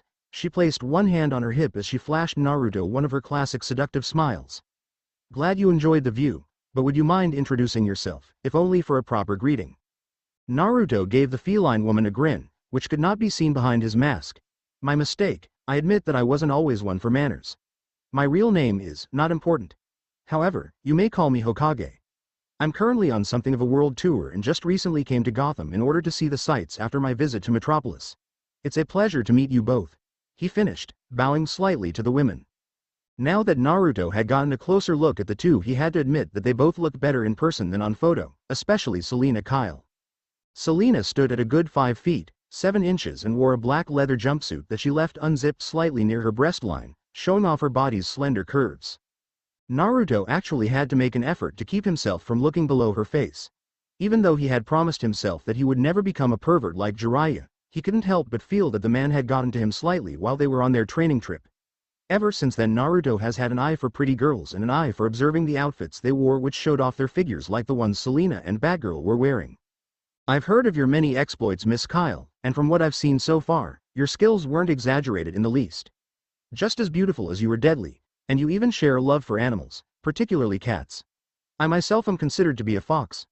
Though, while I do admire your activism with the protection of animals, I have to disagree with some of your methods. Well, someone's done their homework. So is that what you're truly here for, to arrest Miss Kyle?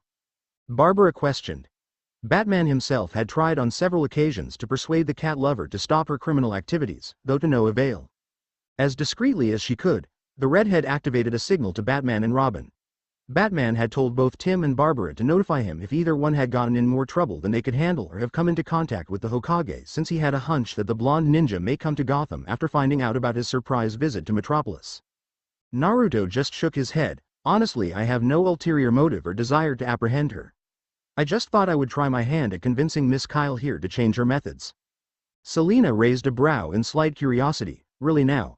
Batman has already dabbled in that area before. What makes you think you can convince me to change my ways? She used air quotes with her fingers. Because I know that despite your criminal activities, you're actually a decent person under that mask. Unlike the scum of Gotham, you don't hurt innocent people or try to kill anyone, which shows that you're not a bad person, just someone who does what she thinks she's right.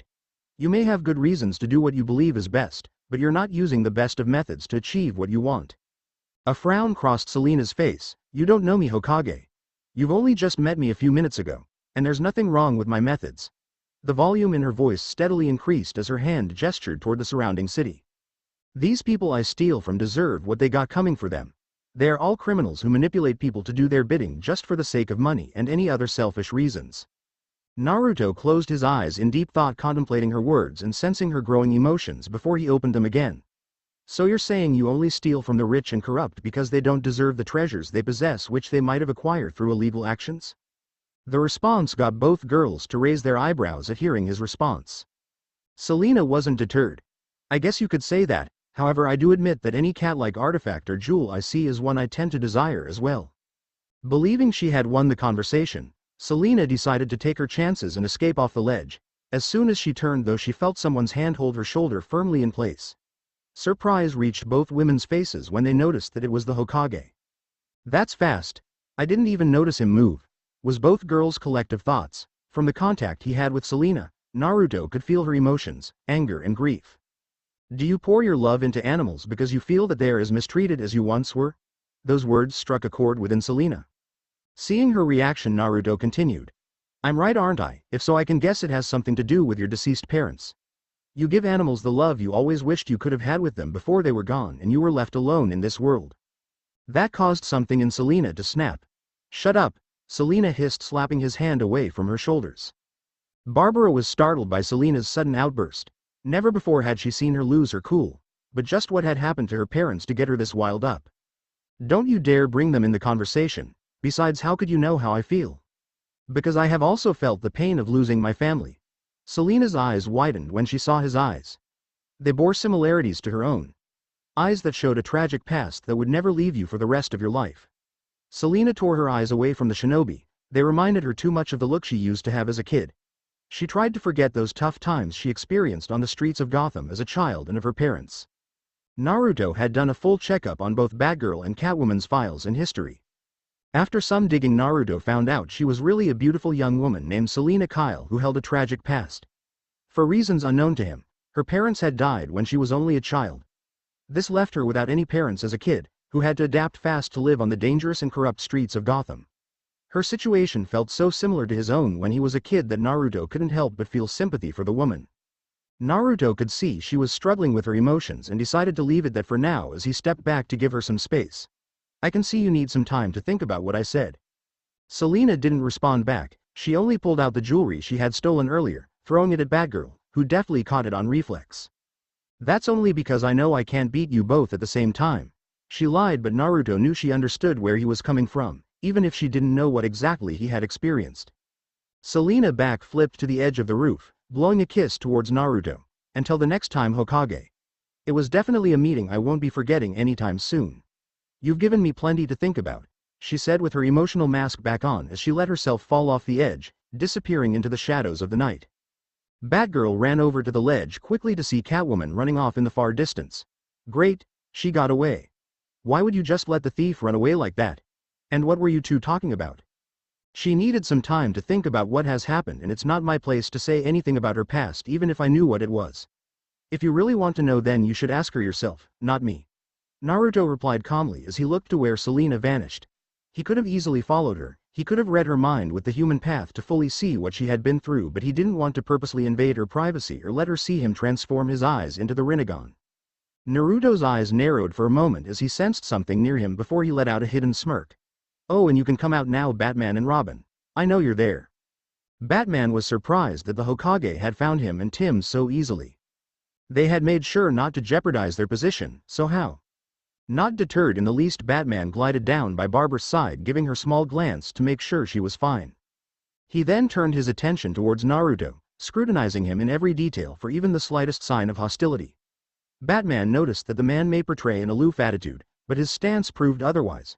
The Dark Knight noticed that Naruto's stance took the appearance of someone who was just standing, but really he was in a stance that was ready for defense or offense, further proving that this man had been trained well in martial arts. Naruto himself studied the Batman and his family. Looking at them together reminded him of his time with Team 7. Batman acted like the Jonin, high ninja, sensei, while Batgirl and Robin were his genin, low ninja. "From the look I think your concealed face had, I'm guessing you were wondering how I detected you," Naruto said to see if he could get a reaction from the Dark Knight. As his reputation preceded, Batman showed no reaction or a twitch of an eye, but he decided to answer. "Hardly anyone could sense my presence, you're one of the short few who has." "I didn't detect your presence," Naruto said in amusement. Now that got Batman to raise his concealed eyebrows in curiosity and confusion. "Then how did you sense me and Robin?" he asked, not really expecting him to tell him how, but figured he'd might as well keep him talking to find out more about him. "You're good at hiding your presence, but you can't hide the life energy your own body emits," Naruto said a little confidently. Batman was a little surprised the Hokage actually answered and told him how he detected him. "My life energy, you say? So I take it that means you're able to sense the presence of all living things that are around you. Most likely insinuating that you either sense, hear the heartbeats or sense the body heat, given the fact that you had your back turned to us the entire time you were talking to Catwoman. Never did your eyes move to our hiding position until we revealed ourselves after you called us out, but then again you could be telepathic and merely sensed our thoughts before calling us out." Naruto gave a small clap at the Dark Knight's deduction. He reminded him of Shikamaru when he analyzed his adversary and tried to find out their abilities with only a small amount of clues. "Not bad, you viewed my actions and processed them with the most likely possibilities, although sorry to say that your assumption is incorrect." Batman for some reason wasn't surprised to hear that. After all, he only knew so little about the Hokage and how his powers work, so he didn't really have a good estimate of what they are yet. Although Batman did notice something about the Hokage. He looked into his eyes and the small top part of his face that wasn't covered and noticed his skin with how it looked both in color and tightness. He saw that his skin structure made him out to be a teenager, possibly a few years older than Tim, but possibly not older than Barbara herself. "Also, don't expect me to give out more info on myself, because that's as much as I'll give you.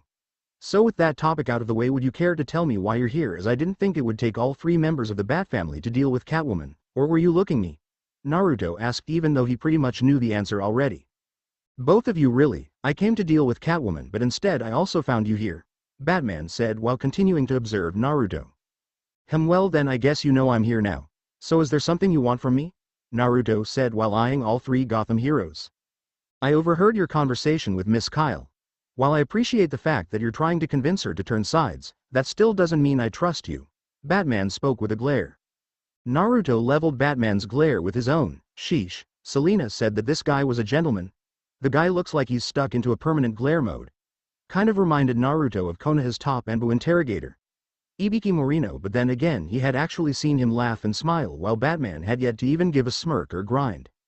Sensing the tension in the air, Naruto decided to lighten the mood. You know you should really lighten up.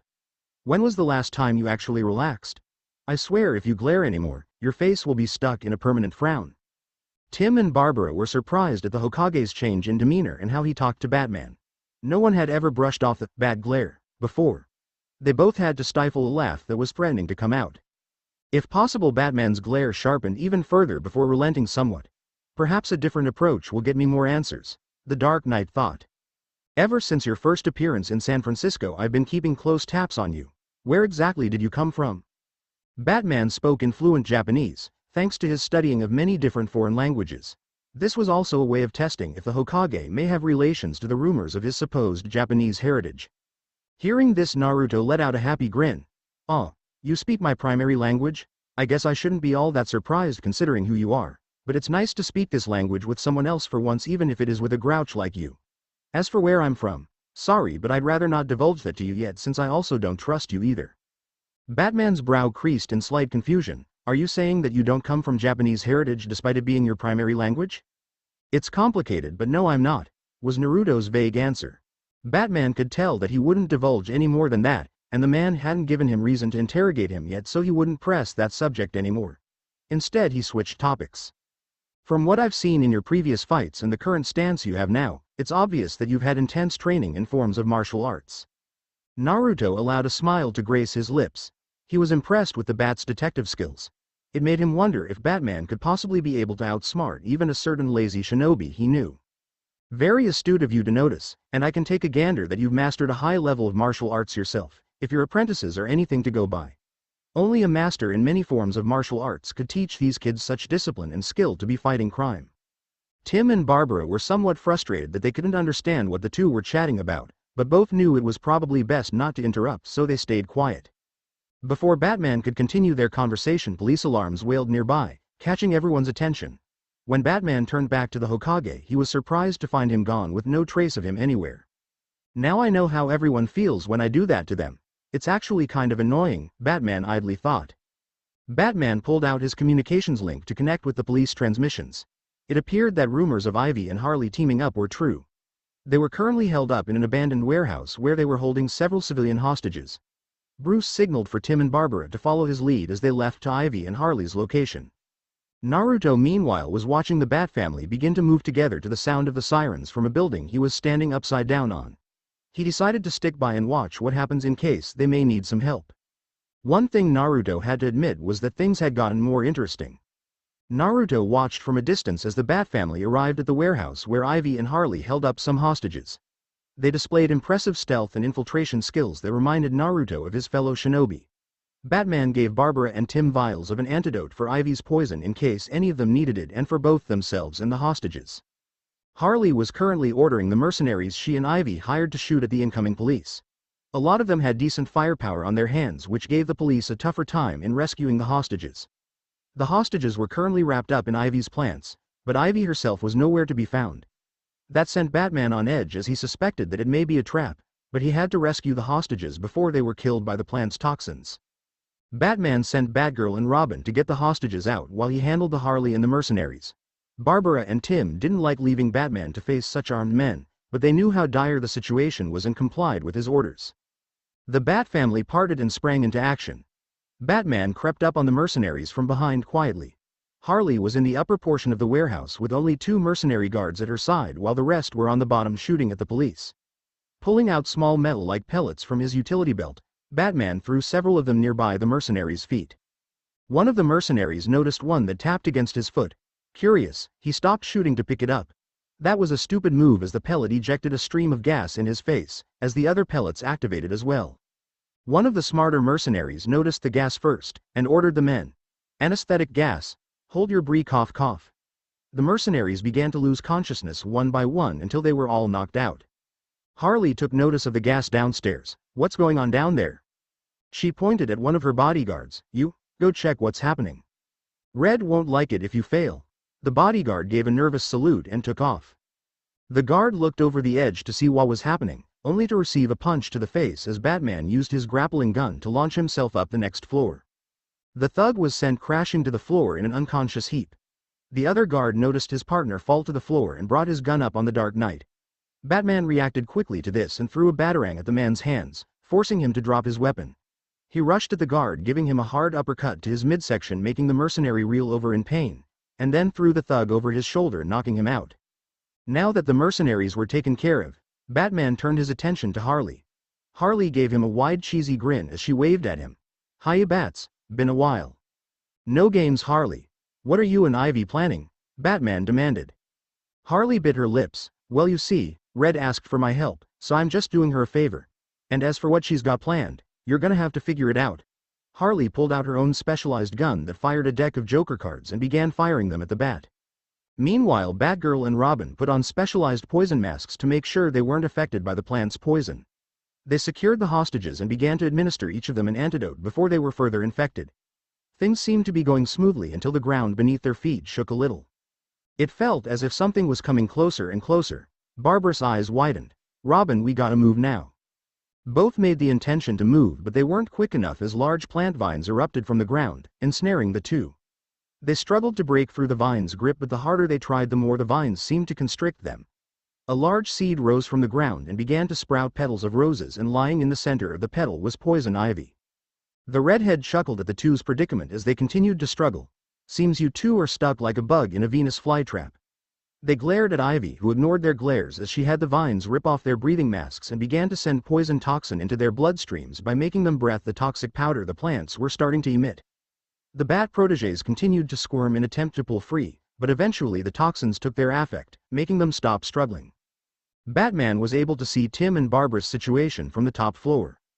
The entire thing was a setup to split the group up. He cursed himself for letting them fall into a trap but focused on Harley. Harley kept firing at Batman, who was able to dodge all the cards. The sound of clicking met Harley's gun. She frowned, tossing the gun aside as Batman threw a larger pellet at her from which a net exploded out of, wrapping around Harley.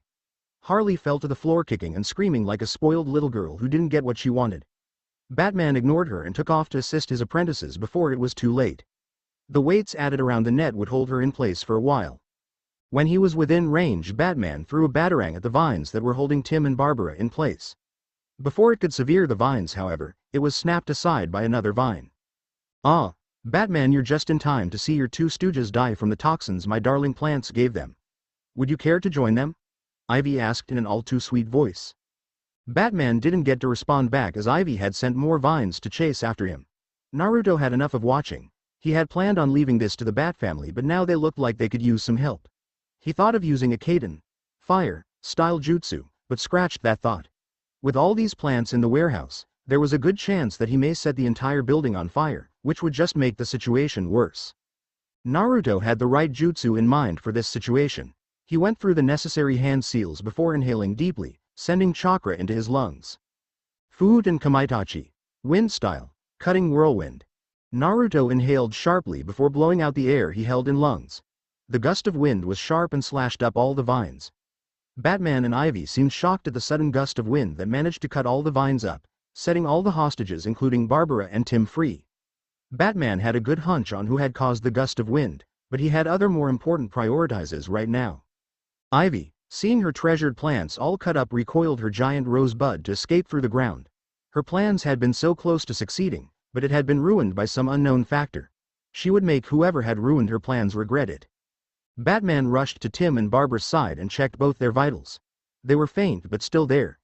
Quickly he injected them both with the antigen to ward off the toxins. He checked their vitals again. They were stabilizing slowly. That was good. Police officers began to fill the area, arresting all the mercenaries, as well as an agitated Harley, who was still caught up in the net. Naruto took this time to jump down beside Batman. Need a hand? He gently picked up Barbara bridal style. Batman didn't give him a response, only hefted Tim over his shoulder. In the corner of his eye he saw Commissioner Gordon entering the building along with Detective Bullock. Gordon caught Batman's eye. The two shared a small nod before he took off with Naruto close beside him. Bullock had seen Batman too, but that wasn't what caught his attention this time. If his eyes weren't deceiving him, he could have sworn he just saw the Hokage take off with Batman. Hey, wasn't that the Hokage? What's he doing in Gotham?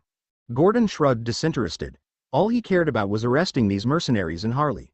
That's not important right now. We need to wrap up the rest of these criminals and bring them back to the station. Bullock reluctantly let it go for now and made sure all the criminals had been rounded up. Break. When Batman felt they were far enough, he stopped and put Tim down gently on the floor. Naruto followed the same with Barbara. Thanks, was all Batman said. Naruto was somewhat surprised that the supposed tall, dark and brooding man had thanked him. Most people would consider that a half-ass apology, but Naruto knew that the man was grateful that he had helped save his family. Naruto gave him a Kakashi-eye smile. No problem. It was my pleasure to save such good kids, especially a lovely young woman like Batgirl. Well, I'll be taking my leave now. Till the next time we meet. Instead of using the Shunshin no Jutsu body flicker technique, like he normally did, Naruto poofed away in a small cloud of smoke, revealing himself to be a shadow clone. That's different. Batman rose an eyebrow at that but shrugged it off and signaled for his Batplane to come and pick them up. Break. The memories of the shadow clone that Naruto sent to help Batman came back. Good, everything was fine on that end. Naruto was currently tracking Ivy's chakra signal, which was actually pretty easy considering she put off a lot of it. Ivy's chakra signature felt similar to Naruto's when he used Senjutsu, Sage technique, and entered Sage mode. She too could absorb natural energy like a plant because of the chlorophyll in her body. Now normally you would turn green if you had chlorophyll in your body just like plants do, but since Ivy wasn't, that told Naruto that she had good control of her powers for her skin's pigmentation to stay more human-colored. The trail ended near the mountains outside of Gotham. When Ivy thought she was in the clear, she sprouted out of the ground in her rosebud. She felt a migraine coming along. Her plan was foolproof. Just where had that wind come from? It had to have been some meta-human to shape the wind like that, but just who was it? Evening, Miss Ivy, or would you prefer to be called by your real name, Pamela Isley? A voice unknown to her spoke out from behind. Startled, Ivy spun around to face the voice speaking. It led to a figure leaning against the tree with his arms crossed. Ivy's eyes narrowed. There was so many questions buzzing through her head. Has he been following me this entire time? Could he be the one responsible for ruining my plans? As if reading her thoughts, the man spoke. Yes, I was the one who cut your vines. Sorry about that, but I couldn't just let you kill Batgirl and Robin. Also, I've been tracking you ever since you fled the scene. Ivy growled. She was tempted to attack the man for cutting her precious plants and for ruining her plans, but she was curious as to who this man was. She would first find out who he was before she killed him. Squelching her anger, Ivy managed to form a smirk as she placed her hands on her hips a bit seductively. Is that so? How were you able to track me while I was underground? Naruto could tell she just wanted some information on him before she attempted to kill him, but he decided to play along. He had read her file as well. Ivy was a beautiful woman whose outfit consisted of a lot of green. Her clothes looked like a lovely strapless green one-piece suit that revealed a lot of her back and looked like it hugged her frame quite nicely, from how her outfit showed even more cleavage than Catwoman, and revealed a slender abdomen. She also seemed to be wearing light green stockings that showed of her nicely shaped legs and had on green shoes that looked similar to what an elf would wear. She also had on a pair of matching green gloves that stopped just before reaching her elbows. Her fiery red hair held a mix of leaves and flowers, and was flowing with the breeze, making her look more exotic as Naruto mentally whistled in his head at her choice of attire and appearance. It was certainly unique and worked to show off her beauty very well. Ivy was known for dressing this way to seduce her victims and control them to do her bidding. She was widely known as the world's most prominent eco-terrorist, obsessing over plants, botany, and environmentalism. Her abilities varied from toxins to mind-controlling pheromones. Truly, she was someone that could even give Tsunade a headache to make an antidote for all the poisonous toxins she could produce. Had Naruto not have his clan's strong vitality, sage chakra training, and Kurama's healing factor, facing her in combat would have been quite a hassle. You emit a strong natural signature that makes it easy for me to sense and track down. He sensed my natural signature. What does he mean by that? He must be a metahuman then if that's the case. Ivy thought while wondering how she'd deal with him. Who are you exactly? I'm afraid I didn't catch your name. Ah, excuse my poor manners. I forgot to introduce myself. You can refer to me as the Hokage. Naruto said as he bowed slightly to the red-haired villainess. Ivy raised an eyebrow from hearing that name as it sounded familiar for some reason. Hokage? I've heard that name before, but from where? Ah yes. You're that new hero that was on the recent news in Metropolis if I'm not mistaken. What does someone like you want with me? You couldn't have come all the way out here just to arrest me. If you were, then you would have tried back in Gotham. Ivy asked, being curious why a hero from San Francisco had been migrating through Metropolis and now in Gotham all of a sudden. Behind his mask Naruto smirked. I actually just came for some answers to my questions. Questions? Pamela's voice laced with a mix of both confusion and curiosity. Well, you see, it's written in your file on how much of an extremist you are when it comes to the environment. So I wanted to know why you resorted to such methods to protect the environment. Don't get me wrong, I myself have a great love for nature, but I have to question your methods of approaching the problem. Ivy snorted. Why'd I do what I do and go to such extremes to protect the environment? It's because these filthy humans are desecrating nature wherever they decide to set up shop. They continue to pollute the environment and destroy forest without even a care in the world, especially the men. Behind his mask Naruto frowned. Ivy's hatred for humanity was blankly clear, but something was off. A lot of her tension and hatred seemed to be more specifically directed at men in general. Could it be linked to what he had heard in the data on her not having the ability to bear children? I can understand your hatred for humanity as a whole, but you seem to bear hatred for men in particular. Why's that? Ivy had heard enough of his questions. Her patience had reached its peak with this man. Enough of your questions. You made a mistake following me here in the forest of all places. She raised her hand in front of herself. The surrounding trees' roots shot out from the ground toward Naruto. Naruto cursed under his breath as he sent chakra to his legs to dodge the incoming roots. He hopped from tree to tree quickly. None of the roots were able to ensnare him. He's a fast one. My roots can't catch up to him. I'll need to change strategies. Ivy knelt down and put her hands on the ground surface. Naruto dodged another root that broke right through the bark he was previously standing on and landed on another branch. Suddenly the roots stopped, surprising Naruto. Naruto's eyes widened as he sensed activity in the ground. Without warning, giant flowers sprouted from the ground and began to release toxic purple gas. The gas spread so quickly that it filled the area, giving it the impression of fog around the area. Once finished, Pamela found herself panting a bit. That move had exhausted her. She would need to rest soon to regain her strength. As soon as the cloud of poison dissipated, Ivy expected to see the Hokage's body on the floor. When she found no sign of any such body in the area, she was alarmed. Impossible. Where is the body? She said while looking around. Doden. Shinju Zanshu no Jutsu. Earth style. Double suicide decapitation technique. Cracks in the ground behind her caught her attention. Before she could react, however, an unharmed-looking Hokage erupted from the ground with a kunai positioned at the pulse point in her neck. That was quite the move you used there. Almost got me by surprise. Had I stayed a second later, you would have gotten me. Ivy got out of her momentary shock. How did you escape from something like that? Now, Miss Ivy, that would be telling. A ninja such as myself needs to keep a few secrets. I've got a reputation to uphold, you know. But as you saw, I escaped underground where the gas wouldn't reach me, but how I did that will remain a mystery. Ivy shot him a death glare, wanting to impale him more than ever. Settle down, Ivy. I know that little stunt you just did sapped a lot of your strength, so just relax. Naruto could see how tense she was, so he put his hand on her shoulder, gently sending her a piece of the pure nature chakra he gathered while he was standing still. Before Pamela could question him and remove his hand, she suddenly started to feel much more relaxed. The emotions she was feeling after he held her shoulder gave her a feeling she had never felt before in her life.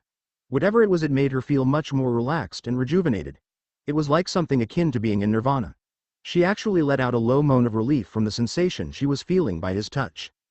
A few minutes later, Naruto released his grip, and Ivy found herself actually missing his touch, much to her surprise, since she hadn't enjoyed physical contact with a man since her transformation. She idly grabbed the shoulder where he touched her before looking at him with a face that asked for an answer.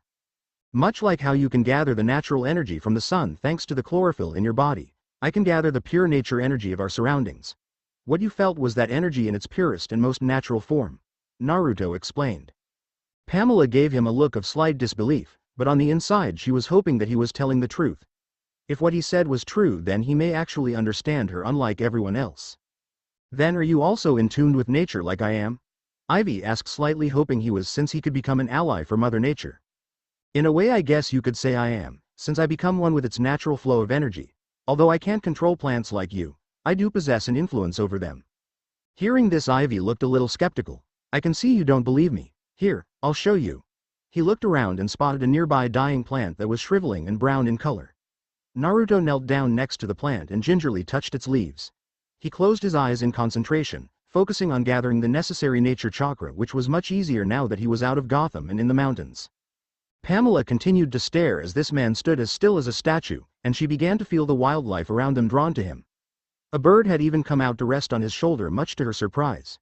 She turned her attention back to the dying flower, and much to her fascination and amazement, the once dying flower was slowly budding back to life again. Its depressing brown was replaced with a healthy green, and more leaves and flower petals continued to grow from it. Naruto stopped feeding nature chakra into the flower and gestured for Ivy to touch the flower. Ivy nodded and tenderly touched the flower with the utmost care, as if it was fragile enough to break on contact. She held the petals and leaves in her palms and could once again feel the life and energy flowing through the flower as if it had never been wrinkled and brown. Pamela couldn't help but smile at the renewed life the flower held again. Naruto took notice of Ivy's overjoyed emotions and smiled warmly himself. You feel it? Ivy nodded slowly, turning to Naruto. I apologize for my harsh behavior back there. It's just that I've had bad experiences when it comes to men. Pamela didn't know why, but she felt compelled to tell Naruto her story, if he was still willing to listen to it, that is. Naruto's smile never faded. I'm all ears, beautiful. Pamela blushed slightly despite herself. Never had she let a man affect her like this, but somehow she felt drawn to his warm demeanor and power. It felt like he was a sun that gave her light to grow, flourish and blossom. She brushed off these foreign feelings and addressed Naruto. It started back when I was still in college and I was studying botanical biochemistry. I foolishly became infatuated with a professor of mine there. It was he who took advantage of my infatuations and turned me into what I am right now, she said while gesturing to her body. Naruto on the outside kept up a calm demeanor, but on the inside he was livid with that professor. It reminded him a little too much of the experiments that Orochimaru practiced on his test subjects. And it's what cursed you forever with being unable to give birth to children, right? Naruto said softly. Hearing that made Ivy flinch as she looked down sadly as she remembered the day she heard the news. She had never felt as sad or mad as the day she found out she became sterile. It was worse than when the professor experimented on her. To know that she'd never be able to have a family was the most horrible thing she ever heard. Not only that, but the poison coursing on her body didn't allow her to get physically close to any man she might have fallen for in the future. She'd never know what it was like to be held and loved by someone who truly cared for her. It was the reason she cared so much for her plants. They were the closest thing she had to children. She loved them, nurtured them, took care of them as if they were her own, and could be with them for as long as she lived. But even so, there was still a void in her that felt unsatisfied. I don't want to talk about that, Poison Ivy said with a hint of pain and venom in her voice. As you wish, Ivy, Naruto said in understanding, having seen her discomfort. For what seemed like hours the two talked, and Pamela got to let loose a lot of the pent-up feelings she had bottled up until now. The conversation lasted until early morning and both began to part their separate ways, but not before Naruto left without saying one last thing. Think about what I said, Pamela.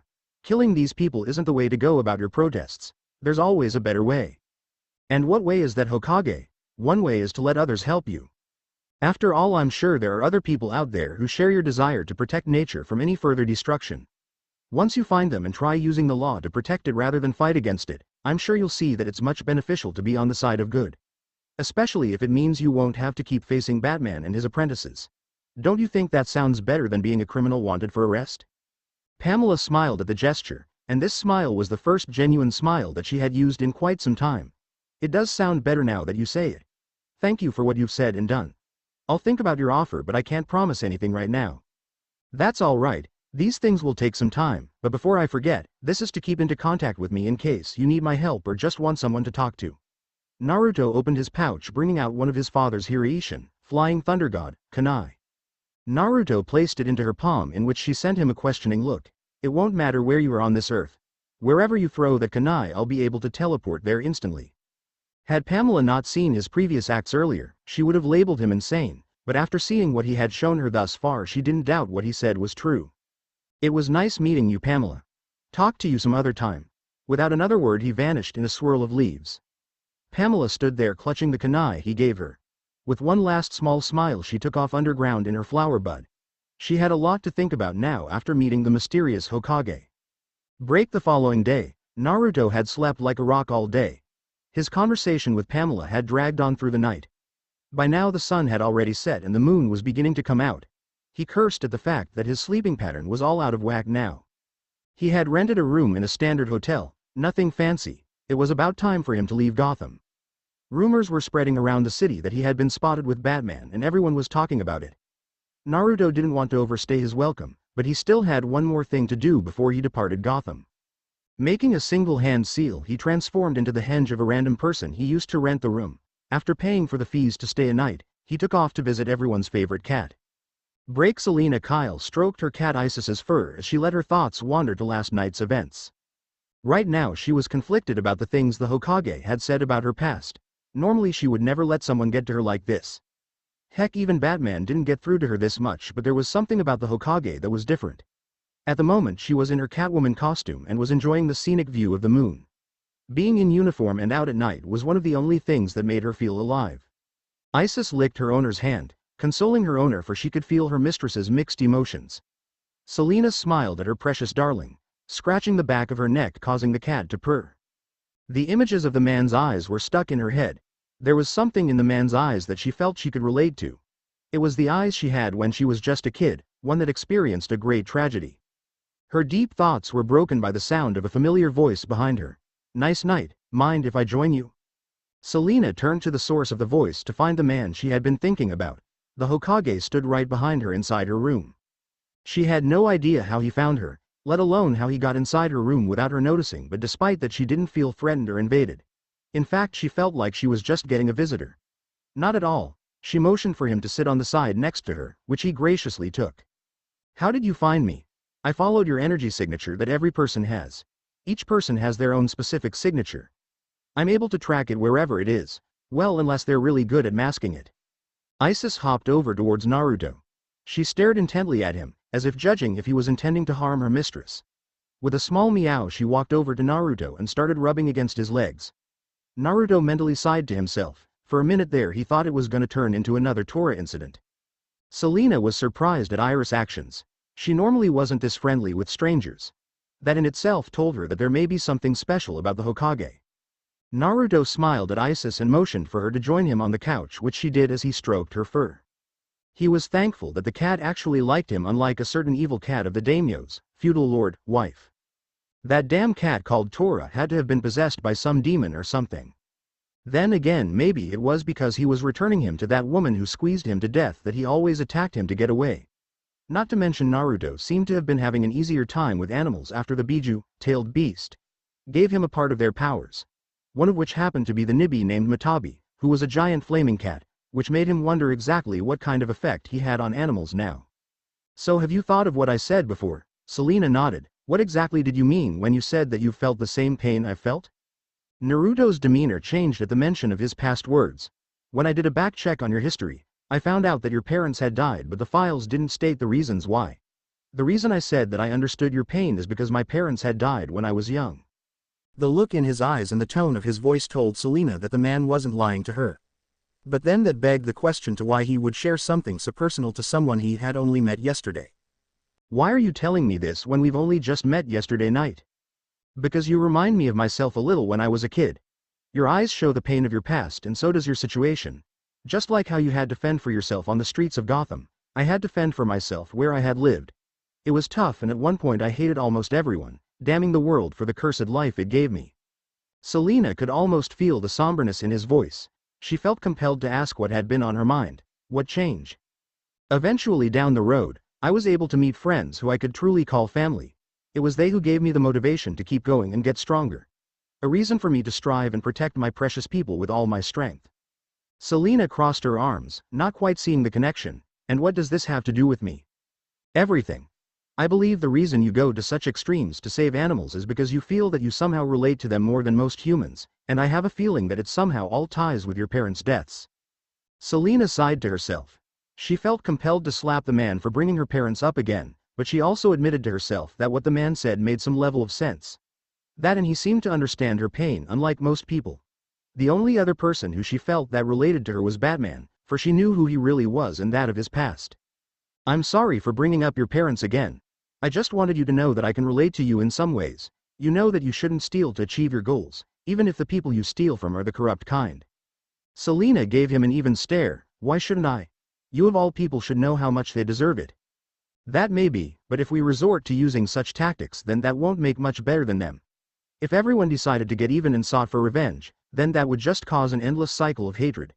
Most of my life, I've been finding a way to break that cycle of hatred. And have you found it yet? Naruto paused, trying to find the right words. His gaze fell on the moon and a sad smile crept on his face. Not yet, but every day I strive to find the answer to that question. A long time ago someone asked me a similar question. What was your answer then? If there is such a thing as peace, then I will find it and break the cycle of hatred. Selena looked at the man in wonder. His determination seemed unbreakable. It made her somewhat believe that he could do it. She chuckled a bit. Never pegged you as the idealist type. Neither did everyone else who knew me, but then again I've always been someone that's full of surprises. It's one of the unique things about me, I suppose. Before Naruto could continue, Selena leaned over and kissed him on his cheek. Naruto was surprised at the sudden contact and his cheeks reddened, though Selena couldn't see because of the mask. What was that for? Naruto asked, still feeling the warm sensation of the kiss's touch through the fabric of the mask. For understanding me. I'm not saying I'll change my ways so easily, especially since I'm still not fully convinced, but I admire what you believe in. Naruto smiled. It seemed that he may have gotten through to the feline a little after all. A silence seemed to settle for the two as they gazed at the moon, admiring its beauty. After some time Selena looked over to Naruto, or more specifically his face. Hey, let me see what you look like under there. It's only fair since you know what I look like. A foxy grin appeared on Naruto's face. Tell you what, if you manage to catch me in a game of tag, then I'll let you see what's under this mask, he said in challenging tone. Selena's beautiful eyes gleamed at the prospect of a challenge. All right, handsome, you have yourself a deal. Whenever you're ready. 3, 2, 1. Selena began.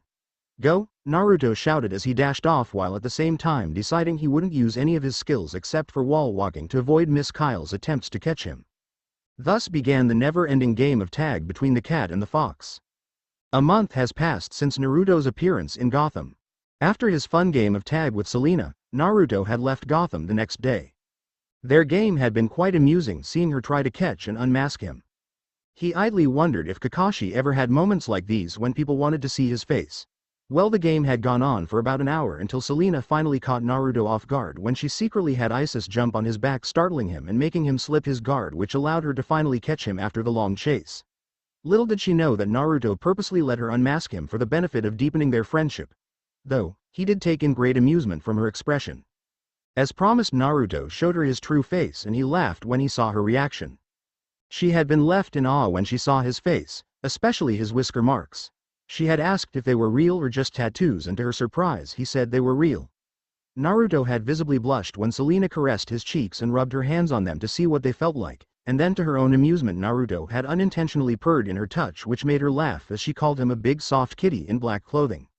He knew she was not going to let him forget this, so after saying goodbye he returned to San Francisco, where Naruto toned down his activities outside of San Francisco for a while to catch up with his activities inside the city, as well as to escape the still stalking government agents that he had spotted on his tail. Almost as soon as he got back he was hounded by his editor for more orders on his Icha Icha book series. It took a bit to translate the entire collection, but with his clones he managed to finish the entire set and gave it to his editor to get him off his back. Of course all transactions were done through Naruto's henge, transformation, and even then he had only used a pen name for his works just in case. As of now he had a firm grasp of the basis of the 5 major elements and was now moving on in his training. Kurama had suggested that now may be a good time to try something new, such as learning the art of kenjutsu, sword techniques. The idea appealed to Naruto as he had actually been meaning to try his hand in kenjutsu at one point, but he was hampered on time back with the Akatsuki crisis. In his spare time Naruto had his shadow clones study the arts of the swordsmith. Once he had enough knowledge, Naruto carefully crafted his own custom-made katana sword. Naruto took to using the katana in memory of his former teammate Sasuke, who he always held some respect for despite his defecting of the village. Gathering the right materials to make the sword had been a pain, as it was difficult to locate the necessary materials to forge the blade. Once Naruto had the right materials he immediately began the long grueling process of forging the blade. Thankfully this process had gone smoothly with the help of a few extra hands from his clones.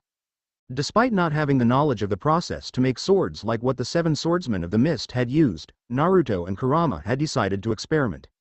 Naruto specifically made it with the chakra-absorbing metal so that he could easily flow his chakra into and enhance its performance.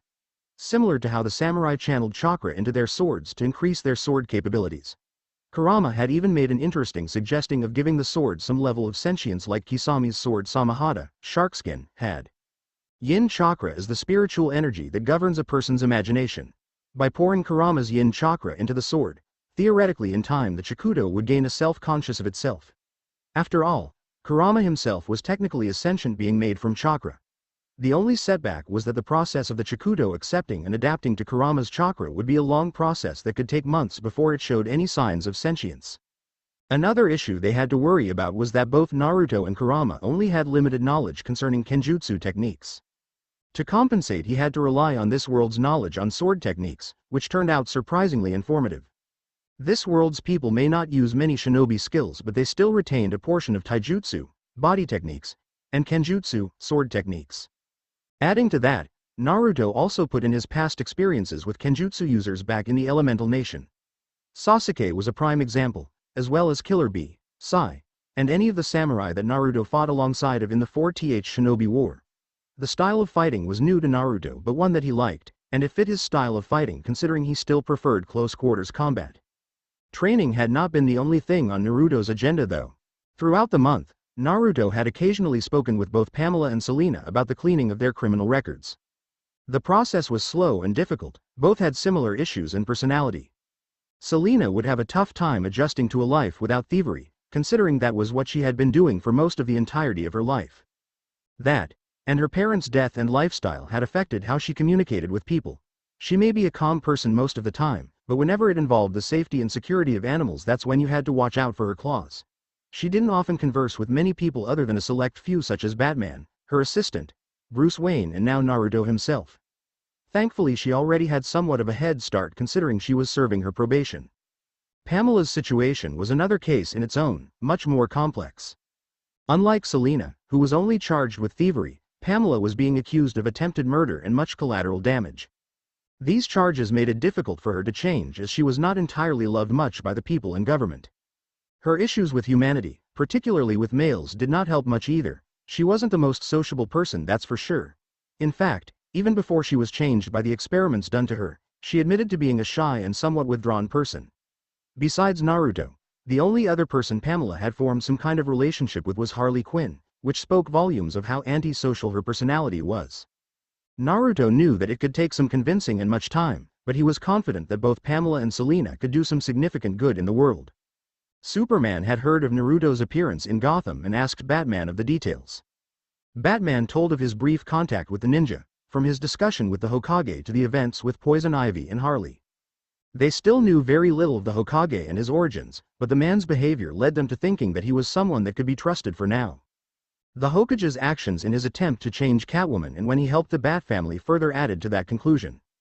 He could have just left Batman to fight Ivy while the poison slowly killed Tim and Barbara, but he decided to intervene and assist Batman. In fact, all criminal activity involving Catwoman and Poison Ivy had suddenly died down.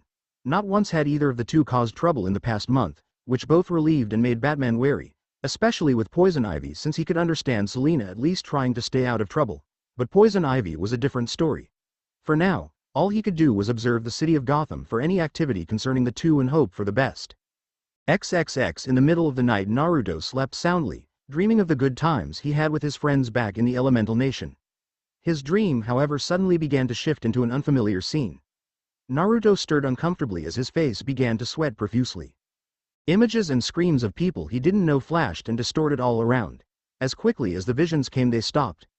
Naruto gasped as he awoke. He clutched his face, taking long calming breaths as he slowly began to regain his composure. Damn, just what was all that? It felt so real, almost like actual memories, but I don't recall any of that. Naruto's eyes widened slightly. He put himself in a cross-legged position as he contacted Kurama. Hey Kurama. What happened? Those images felt like pieces of someone's memories. You're correct in that assumption. I felt a foreign chakra attempt to invade your mind as you slept. Did you manage to locate the source of where it came from? Kurama grumbled in slight irritation. Unfortunately, no, the connection was cut off before I could trace it back to its source. Though, at the very least we now know what their chakra signature feels like in case we meet them again. Naruto hummed in thought. Those visions bother me. I feel like it may have been a warning of some kind. I got that impression as well, though, as to what that warning is I don't know. Well then I guess we can take this as a sign to prepare. I think it's time we finally upped our training. Kurama didn't say anything but he grinned. Finally, there was something to stall his recent boredom. The next morning Naruto started doing stretches to prepare himself for his new training regime. To begin his training, Naruto applied gravity seals on his entire body, making it increasingly more difficult to move. This method of training was a different variation of the method of training his friend Rock Lee had used. Whenever he felt that his body had adjusted to the current level, he'd up the pressure to the next level. The pressure from the seals would help increase his natural strength, speed, and stamina. To train in multiple fields, Naruto used the Tajukage Bunshin no Jutsu, multiple shadow clone technique, to create hundreds of clones. He divided them into large groups that worked on a different subject. One group went to study and practice chakra control, which Naruto still found to be a major flaw that he had. Because of his massive reserves in chakra, it made it increasingly more difficult for him to control his chakra. That is why he had difficulty in the academy with using the Bunshin no Jutsu, clone technique, because of the low amount of chakra that was needed to use the technique. Seeing Naruto's struggles, the fox suggested a possible solution to his problem. In Naruto's mindscape, you have a solution? Naruto asked hopefully. He had been making his clones practice different methods of chakra exercises, none of which were providing the results that Naruto had hoped for. He had even resorted to practicing the Academy's leaf concentrating exercise. Possibly. The original Sage of Six Paths had the gifted ability of controlling both the yin and yang releases. A confused look appeared on Naruto's face. Yin and yang release. Wait, I think I remember Yamato-sensei talk about that in passing once. Kurama hummed. The yin release relates to spiritual energy and governs imagination, while the yang release relates to a being's physical energy and governs vitality. When perfectly harmonized together, it is possible to achieve a high chakra control that even exceeds that old bat Tsunade Senju's level of control. In fact, you have already become proficient in the use of yang release when you go into Nine Tails chakra mode. Naruto's face lit in understanding. So when you say harmonizing, it's kind of like when I gather the necessary positive, negative chakra ratio to form the Bijudama, tailed beast bomb. Kurama grinned. He remembered when everyone had to constantly dumb down explanations for Naruto to understand them. The brat had made major improvements since back then. In a matter of speaking, yes, the two go hand in hand, but it's a lot more complex than just that. Naruto's brows furrowed in slight worry. It had been difficult to learn the Bijudama. Now Kurama was saying that this was more complex and difficult. Oh well, he always had the knack for doing the supposed impossible. How complex are we talking here? Well, as I've said before, you already have a basic concept of how yang chakra works because of your use in the Nine Tails form. But yin is the complete opposite. In order to train in the yin release, one cannot train the physical body, but the mind. Using yin chakra requires you to train your mind's imagination, to create something out of nothing. For example, Naruto felt a shift in the room they stood in as the entire scenery morphed into what Naruto would describe as a paradise. The area had changed into a jungle habitat area with plenty of flowers and even a waterfall. It reminded Naruto of Mount Myoboku, mysterious, exquisite tree mountain, where all the toad summons hailed from. With just one's imagination, the user can accomplish so much. But it's when combining the yin and yang chakra together that you get the best results. The Rakudo Sennin, Sage of Six Paths, had such mastery over the two that he used yin to make his dreams to take form, and yang to make his fantasies become a reality. It is also how the tailed beast came to be, and is the source for non-elemental techniques such as medical ninjutsu and genjutsu. Think you can handle that, whelp? Kurama mocked after finishing his little lecture. Sweat had formed on Naruto's forehead as he took in what Kurama had told him. It was, he said, was true, then he could potentially achieve better chakra control than even Tsunade had. He smirked. Now was the time to see if his knack for doing the impossible and possessing incredible luck held true. 6 months later, to Naruto the past half year had flown by. Training was coming along quite nicely. Many began to wonder of his absence. He occasionally gave an appearance in San Francisco in case the crime rate began to act up, but most of his activities had ceased in the public's eye. Naruto had not shut himself from the world, but he had died down his activities in and out of San Francisco. He still watched the city from afar though, as well as to keep up with the world's news. About a month in his training, the protest for the disarmament of all weapons of mass destruction was being pushed more. More and more people began to protest against the idea ever since U.S. Senator Carter gave his support to the protest. The World Assembly could no longer ignore the protests as they set up a meeting to discuss the disarmament of the weapons. The meeting was publicly broadcasted worldwide for all to see. Japan's government supported the idea and sided with Senator Carter. Many from the military highly disagreed and opposed the idea against the disarmament against nuclear weapons, while many other government factions were still indifferent. The military argued that nuclear weapons were the only weapon they had to protect themselves against a worldwide threat. Senator Carter disagreed with that assessment and boldly proposed the idea of holding Superman as Earth's protector against any threat to humanity. He firmly believed that Superman was both more reliable and capable of handling any kind of threat to Earth, as he had proved time and time again against all supervillains, crooks with high-tech weapons, and when Darkseid first attacked Earth, which the military couldn't stop but Superman did. Of course, despite these valid reasons, the military and other sources still disagreed, labeling the idea as ludicrous to allow a single person to be responsible for the entire planet's safety. Unfortunately for them, more people appealed to the idea of having Superman as the Earth's protector, as they believed it safer for everyone. It wasn't long before Senator Carter's disarmament plan was ratified and Superman had begun disarming the world's nuclear weapons. Other heroes from the community remained skeptical to the idea that one man could protect the whole planet by himself, even someone as strong as the Man of Steel. Even the Flash commented that he himself couldn't be at 5 different places at once. Naruto couldn't help but agree with assessment, but at the same time he could see both sides' arguments with or against nuclear weapons. Although Naruto actually preferred the disarming of the nuclear weapons since he knew how devastating those weapons were to the planet's environment. It was no wonder Ivy was so into protecting nature. The sheer destruction and devastation just one of those nuclear warheads could cause appalled him. With weapons like those, there'd be nothing that could save nature from eternal destruction. They were basically weapons of pollution and death, and Naruto didn't like that at all. XXX Superman had been awoken from another wave of images again. This time, though, the images felt more urgent, as if they were warning him that something was coming. He walked to his bathroom, turning on his faucet. Warm water filled the sink. Cupping his hands in it, he splashed his face with it. He let out a tired sigh as he dried his face. Beeping noises met his ears, immediately putting him on alert. That was the signal for the signal watch he had given to Batman half a year back.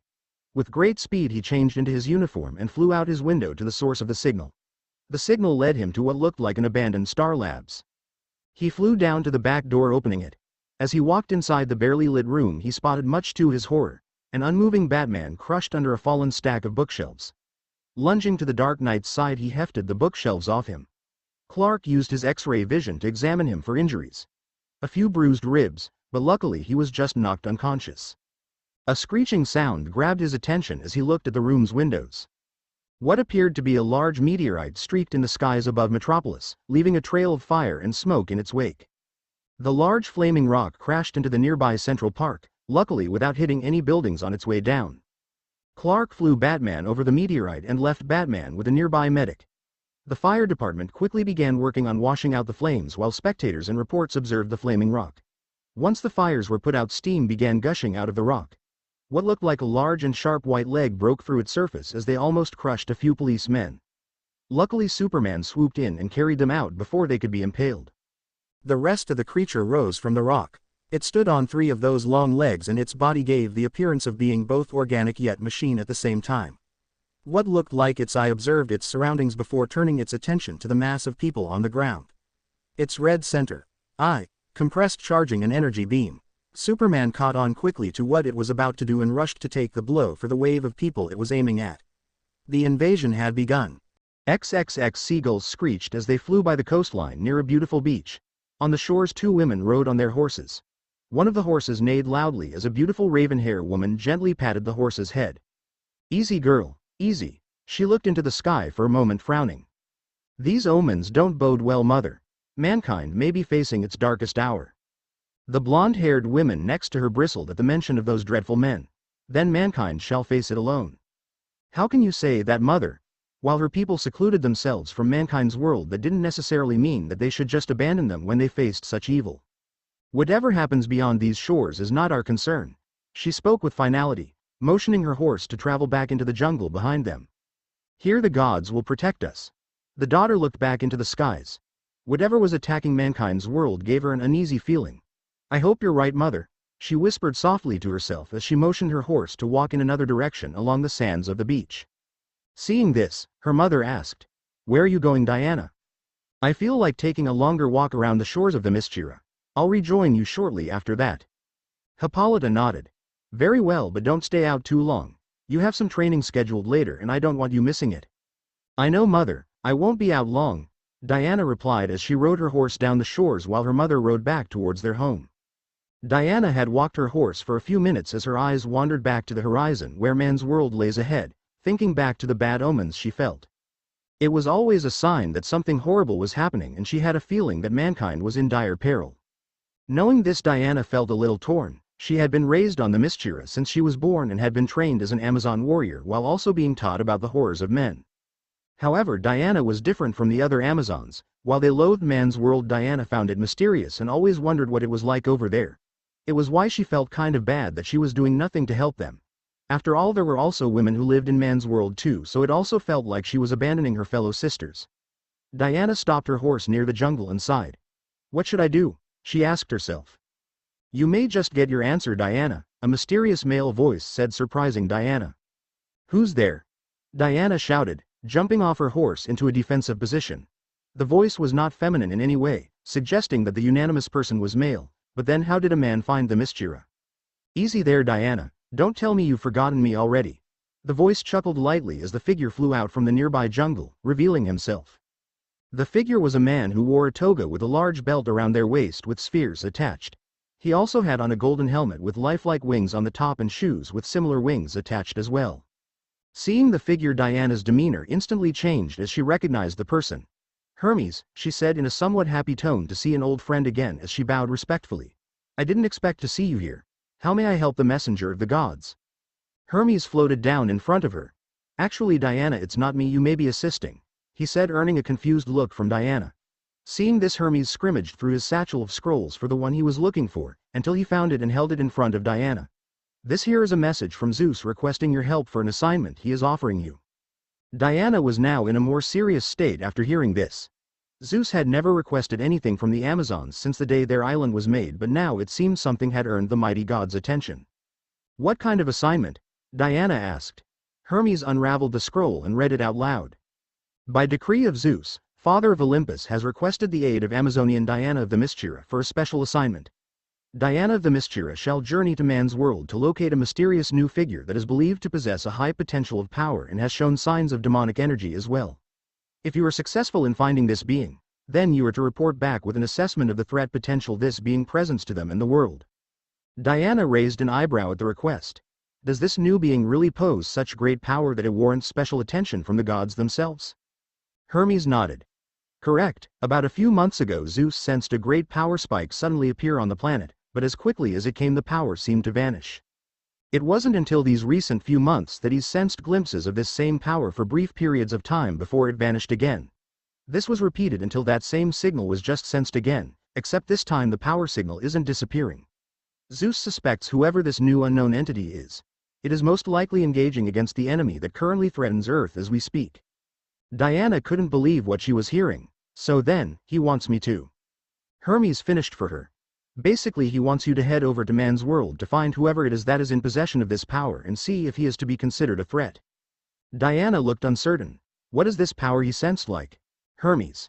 Even Zeus is not certain of that. He mentioned that it felt like a demon lord's power, but other times it felt to be more of a natural pure energy like a god's. What really garnered his attention was how well the being has been able to avoid our detection so far and is suspected to have power that could rival a god. Though, this is still undetermined as of yet. Now that startled Diana. A mortal being with the potential power to rival some of the gods, such a thing was completely unheard of. She could now see why Zeus felt it prudent to send someone to investigate. "Just one question before I accept, Hermes. Why has Zeus chosen me of all people for this mission?" "Zeus always knew of the curiosity you held for man's world.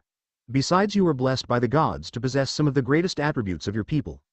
We also took into account of the fact that you are one of the only Amazons who do not harbor true hatred for men, as you have never been affected by them as your fellow sisters were all those years ago." This was true, as besides Diana, her sister was the only other Amazon to not have contact with man's world. Thus they were never experienced their atrocities or betrayal like her fellow Amazonian sisters. They would most likely reject the offer for such a mission as they were still very bitter towards mankind, her mother included. "So when do I leave?" Diana asked, coming to a decision. "You are to leave tonight. Although if I were you I'd tell your dear mother about this since you'll need the armor of Athena in case you run into trouble, and with how things are in man's world that's clearly going to be the case. Why didn't you give me this message when I was with her just minutes ago?" Hermes shrugged his shoulders. "Come on Diana, you know how she gets when it involves you, and I was in no mood to get into a disagreement with her." Diana sighed before she took the scroll and got on her horse again. "Tell Zeus I have accepted his mission and I shall find whoever has him concerned." Hermes smiled before bidding her farewell and good luck, heading back to Olympus and leaving Diana to begin her ride back home. On the other hand, she now had permission to leave the Mysteria and help man's world like she wanted to, especially after she had lately been having those strange vivid dreams that seemed to warn her about an impending danger. She didn't understand the dreams since they weren't clear, but she was certain it had something to do with what was currently happening in man's world. Now as Diana began returning home, she wondered how she was going to tell her mother about this. It was never easy telling her something she knew she was going to dislike, and Diana was not entirely looking forward to it. Break 1 hour before invasion, in a forest area outside of San Francisco, Naruto sat cross-legged, meditating on a concrete square plate that was balanced on a thin but sharp spike. On his forehead and fingers spun green leaves. They all spun in different directions, switching off every 5 minutes. The leaves suddenly stopped spinning and began falling slowly to the ground. Naruto's eyes opened to reveal his toad-like eyes, which indicated that he was in sage mode. He looked up to the night sky frowning. An enormous evil chakra was steadily coming toward Earth, and judging by its distance and speed it would arrive within the hour.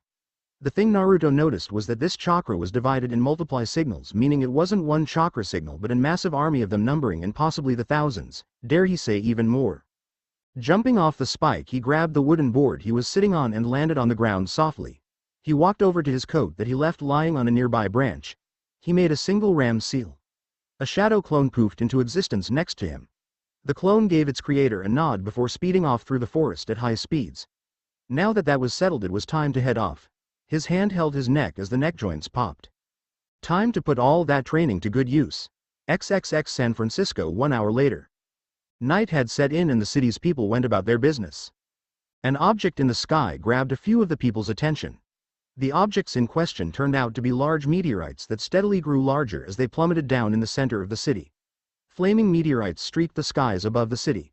Some people stared to gaze at the falling rock while others ran out of its path. It skidded a few buildings on their way down until they eventually crashed into the ground, creating a giant trench in its resulting crash landing. Flocks of people crowded around the site to get a better view of the burning rock. Police and fire departments rushed to the scene, forming a perimeter around the rock to keep civilians away from it while the firemen hosed it down to extinguish the flames. Before they could finish putting it out, a giant long-legged machine broke through the rock's surface. People gawked at the giant machine that towered over them. It didn't look human-made and gave the appearance of an alien design. Whispers broke out in the crowds of people. Many of them were unsure of what to all just hoped that these aliens would come under the banner of peace, rather than escalate into another dark side incident. Oh, how close they were to the truth. Police officers readied their firearms in case the machine was hostile. Unfortunately, they were unprepared for what was to happen next. The machine's red eyes swiveled around, taking in its surroundings before focusing on the police. Its eye compressed, charging an unknown energy, before firing a powerful beam of crimson energy at the unsuspecting officers. The area where the beam hit immediately exploded on impact, sending both gravel and police officers flying. All police officers opened fire at the now hostile machine in hopes of stopping it from firing another beam. Their hopes died as the machine's armor merely shrugged of the bullets. In retaliation, the machine shot another volley of energy beams at the officers. People panicked, running as fast as they could from the alien machine that repeatedly pelted the surrounding area with energy beams. Cars and pieces of buildings were blown up, sending people and debris flying in all directions. Amongst the chaos, a middle-aged woman held her baby close in her arms as she frantically ran for her life. People who ran next to her accidentally shoved her as they brushed by, knocking her down. The woman cried in pain from the fall. She tried to get back up but winced as she felt a sharp pain in her ankle. It seemed to have sprained badly from the fall. A stray energy beam was fired in her direction. With her injured leg, there was no way she could evade the beam in time. She cried silent tears as she held her baby close to her, waiting for her expected death. Moments ticked by as she waited, and continued to wait. Confusion hit her. She had assumed that she would have at least felt something, yet she felt nothing. Slowly she opened her eyes, only to be shocked that not only she wasn't harmed from the blast but the city's hero Hokage was standing in front of her. Naruto glared intensely at the alien machine that wreaked havoc on the city. His expression softened as he turned towards the injured woman. "Are you and your child all right?" The woman took a few moments to collect her thoughts. "Why, yes, we're fine, though I think my ankle is sprained." Naruto knelt down to check her wounded ankle. Seeing it sprained, he was really starting to wish he knew medical jutsu to help her, but unfortunately he still hadn't even begun learning them yet, and using Kurama's chakra was dangerous on regular civilians. The average human's body in this world had not adapted to using chakra, so their chakra coils would not cope well if Naruto administered Kurama's pure chakra into them. Even Kurama's purified yang chakra could be toxic to their body, and would react badly to the foreign energy. Chakra poisoning was a very painful way to die, and Naruto was not one so subject that amount of pain on an innocent person. Deciding not to waste any more time, Naruto created a clone which startled the woman before she was gently picked up. "I'll deal with this thing." He jerked his thumb towards the alien machine. The woman nodded slowly in appreciation, her eyes misty with unshed tears. "Thank you, Hokage. Be careful." The clone curtly nodded to the original Naruto before it started to run, carrying the woman and her child to a safe place. Naruto turned his full attention towards the hideous-looking alien. The thing looked like those tripods from the movie War of the Worlds. For now he dubbed it as a walker because of its long legs. He went through a few hand seals and pressed both his hands on the ground. Doten. Ganshuso. Earth style. Stone spikes. Pieces of rock and gravel broke off the ground, forming into sharp spikes. The spikes sailed at the walker, pummeling its surface. The attack was ineffective as the rock spikes crumbled on impact. Though, it did get the tripod's attention. Its eye locked onto Naruto, firing an energy beam at the blonde ninja. Naruto pumped chakra into his legs, moving to the side to avoid the energy beam. Its skin is pretty tough, a lot denser than Metallo's. He cracked his knuckles anxiously. The kid gloves were off now. In the back of his mind, Naruto could feel Kurama's growing excitement. It was time for some sweet destruction. Electricity began to surge around Naruto's body as he took off with even greater speed, shattering the ground where he jumped from. The alien walker tried to blast Naruto with his beam, but he was moving too fast to get a good shot at the blonde shinobi. Naruto used his superior speed to get in close to the tripod's legs, making a series of hand signs. Raiden. Chidori Iso. Lightning release. Chidori sharp spear. The distinct sound of 1,000 birds chirping filled the air as Naruto's arm filled with electricity. He thrust his arm forward at the walker's legs, extending the Chidori's reach, and piercing into the machine's armor. Thankfully, Naruto added more chakra and increased the thrusting power to increasing his attack's cutting potential. The Chidori pierced through the leg, severing the entire thing off with only minor resistance. With the loss of its appendage, the walker became imbalanced and toppled over. Naruto moved out of its descending path as it fell to the ground hard, though still operational and moving. Taking advantage of the tripod's compromising position, he went through a long series of hand signs. Doten. Hasai Kabe. Earth release. Crushing walls. 2 massive walls of earth rose from the ground on both sides of the fallen walker. In a swinging motion, Naruto brought his palms together as the walls slammed into each other with the walker in the middle, effectively crushing the machine's body. Synthetic fluids and circuits spewed out of the machine's crushed form. Witnesses to the scene cheered for the Hokage while others gawked at the powers he had only just displayed, but Naruto was still on alert. He knew that couldn't have been the extent of this attack. Sure enough, 3 more walkers broke out from the meteorite, their attention focused on Naruto. Round 2 was all Naruto was able to say before he was bombarded by a barrage of energy beams. They seem more susceptible to lightning-style jutsu because of their organic composition. Average techniques don't seem be able to really damage them. Naruto surmised, formulating a plan. Naruto ran along the wall of the building, attempting to draw their continuous fire away from the more populated areas. They weren't making it easy to get in closer this time. Every time he tried, he nearly got hit by an energy beam. Had he not had enhanced his speed by stimulating his nervous system through lightning-style chakra, then they might have actually gotten a hit on him. In the corner of his eye, he saw a small family taking shelter in what was most likely their house. The problem was that they were in the direct line of fire of the walkers. Naruto cursed as they fired another volley of energy beams toward Naruto, who couldn't move or else the beams would hit the family. The family watched in horror as the blonde hero stood his ground and took the energy beam for them. The beams hit their mark as the area around the blonde ninja was exploded, sending smoke and debris everywhere. Eventually the smoke cleared to reveal a circular dome made of rock that appeared to have taken quite a beating from the blast. The walkers made to investigate the dome, but before they could, a wind chakra-infused kunai flew out from the dome, piercing into the side of the walker's skin. In a flash of yellow, Naruto appeared atop one of the walkers, seemingly unharmed. Though, if one looked closely, Naruto's skin took a dark charcoal color as it slowly receded back to its normal color. Taking advantage of their confusion, Naruto went through another quick series of hand signs, ending with the Uma, snake, sign. Doden. Cemento Kuiku Kansu, earth release, quick dry cement. The surrounding ground that the walkers stood on softened into a small lake of wet cement. With no stable surface to stand on, the walkers slowly sank into the ground as if it was quicksand. The walkers squirmed as the cement began to solidify, encasing them into the ground. Before they could possibly shoot their way out with another energy beam, Naruto made to finish them. Naruto channeled a large amount of lightning-style chakra as he flashed through more hand signs. Raiden. Gion, lightning style, false darkness. Two powerful bolts of lightning struck the cemented walkers, causing considerable damage. When finished, their bodies were left charred black and singeing. Naruto inhaled and exhaled slowly. That was a close. These things' energy beams sure packed a punch in them. The force from the beams had enough power to nearly break through the defensive jutsu Naruto used. Doden. Seikimori, earth release. Barrier keeper. Thankfully, the Koka no Jutsu, hardening technique, had been in effect before the beams partially broke through. Satisfied with his work, Naruto jumped off the walker's carcass. Those 6 months of training sure paid off. Had this been a few months prior, these things might have been more troublesome to deal with. Naruto thought as he admired his handiwork. Naruto's senses picked up activity coming from above him. The sounds of a jet's engine could be heard as a squadron of the U.S. Army's aircraft fighters flew by. Judging by the direction they appeared to be heading toward, their destination seemed to be the Golden Gate Bridge. Looks like the military has stepped in, Naruto thought. Unfortunately for them, a wave of enemy alien aircraft fighters intercepted them, igniting a viscous aerial engagement. Naruto prepared himself to help them, but before he could, his attention was caught by a downed police car near him. The car's radio was still functional as someone's voice cracked through the transmission. There was some static and gunfire in the background, but the message was understandable. U.S. military had arrived, but they were being held up near the bridge by alien forces. Their situation didn't sound too good, judging by the slight distress in the voice. The voice had requested for additional assistance from any of the surrounding area's military or police before the line abruptly cut off.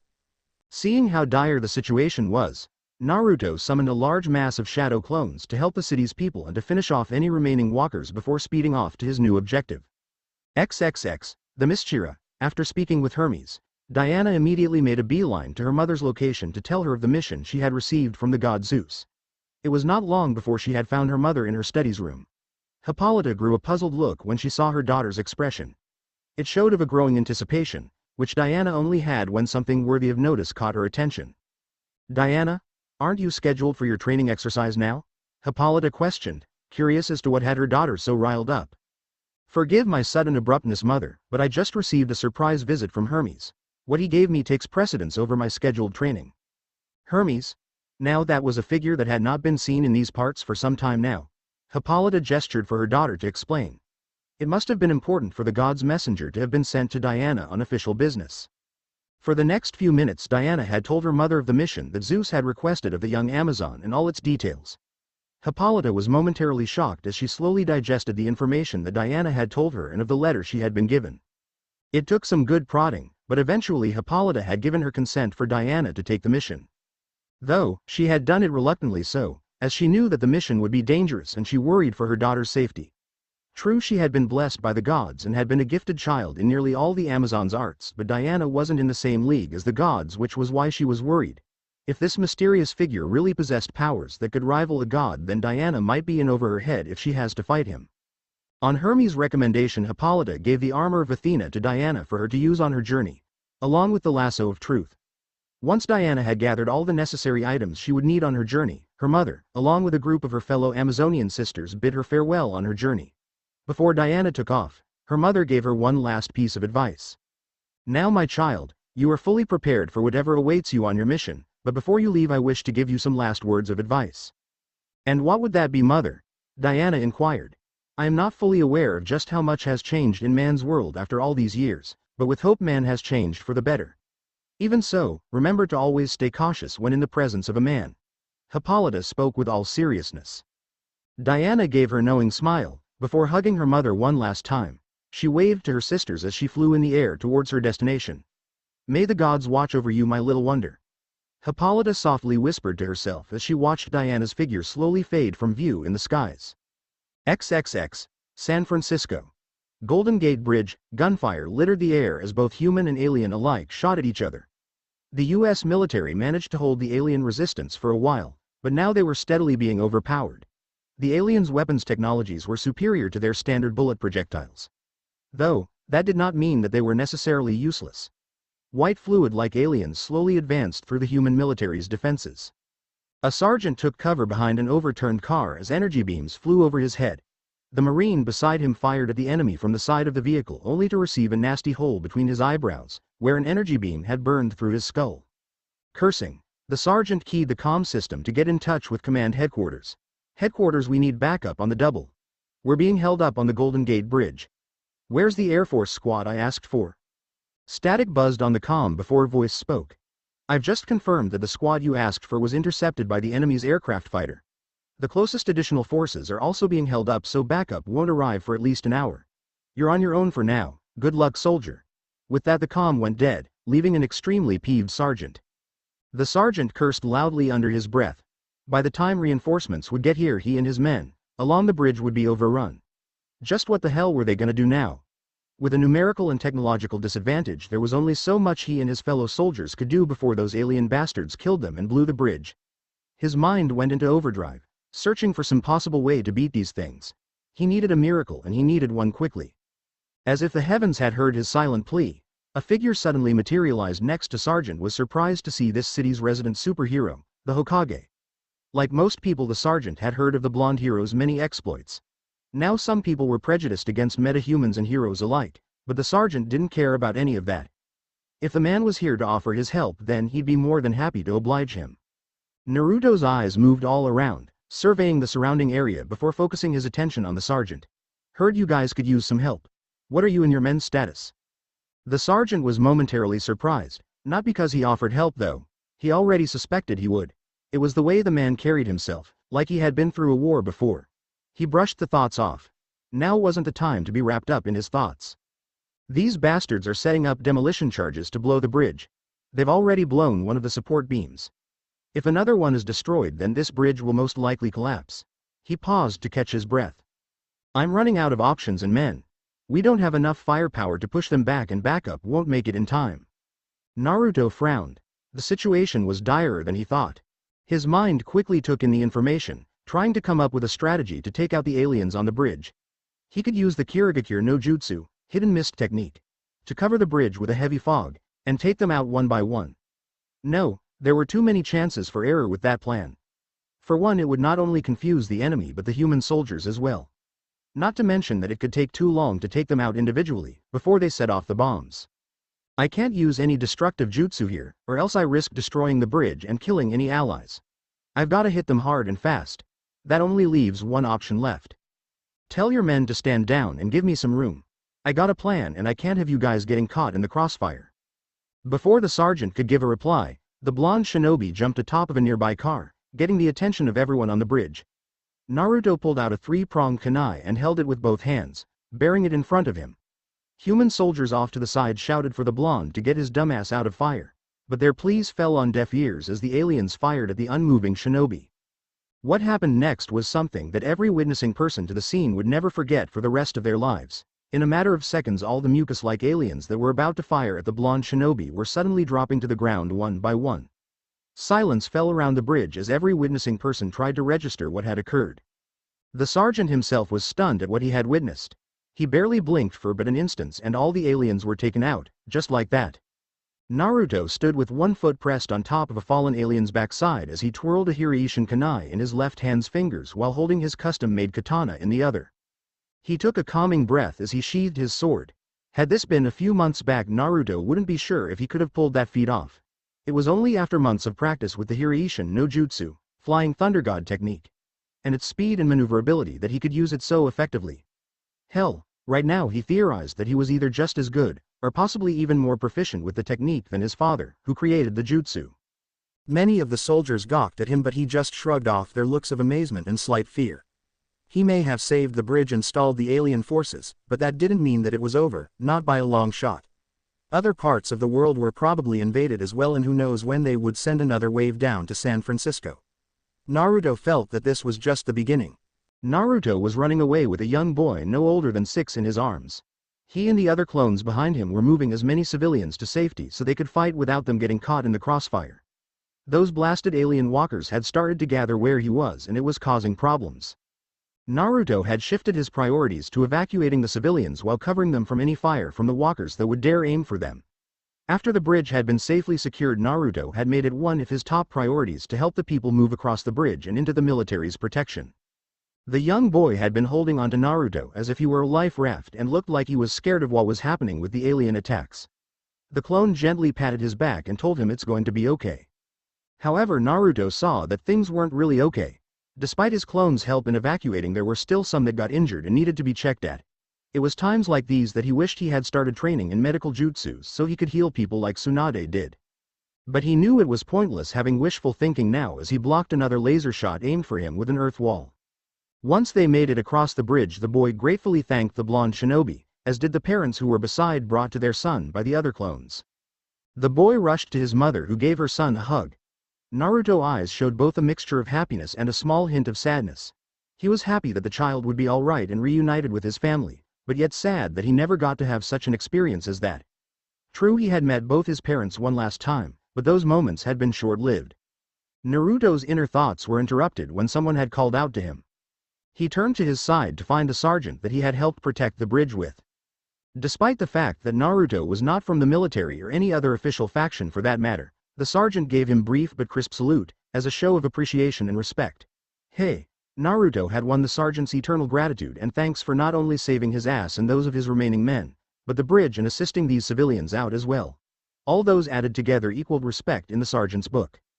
First off, I just want to give you my sincere gratitude for your help. We probably wouldn't have been able to hold off those bastards off until reinforcements arrived. He spoke in a voice spoken with gratitude. Naruto just waved off his thanks. No thanks are necessary. I just did what I felt was right. The sergeant grinned. Well, me and my men say thanks all the same.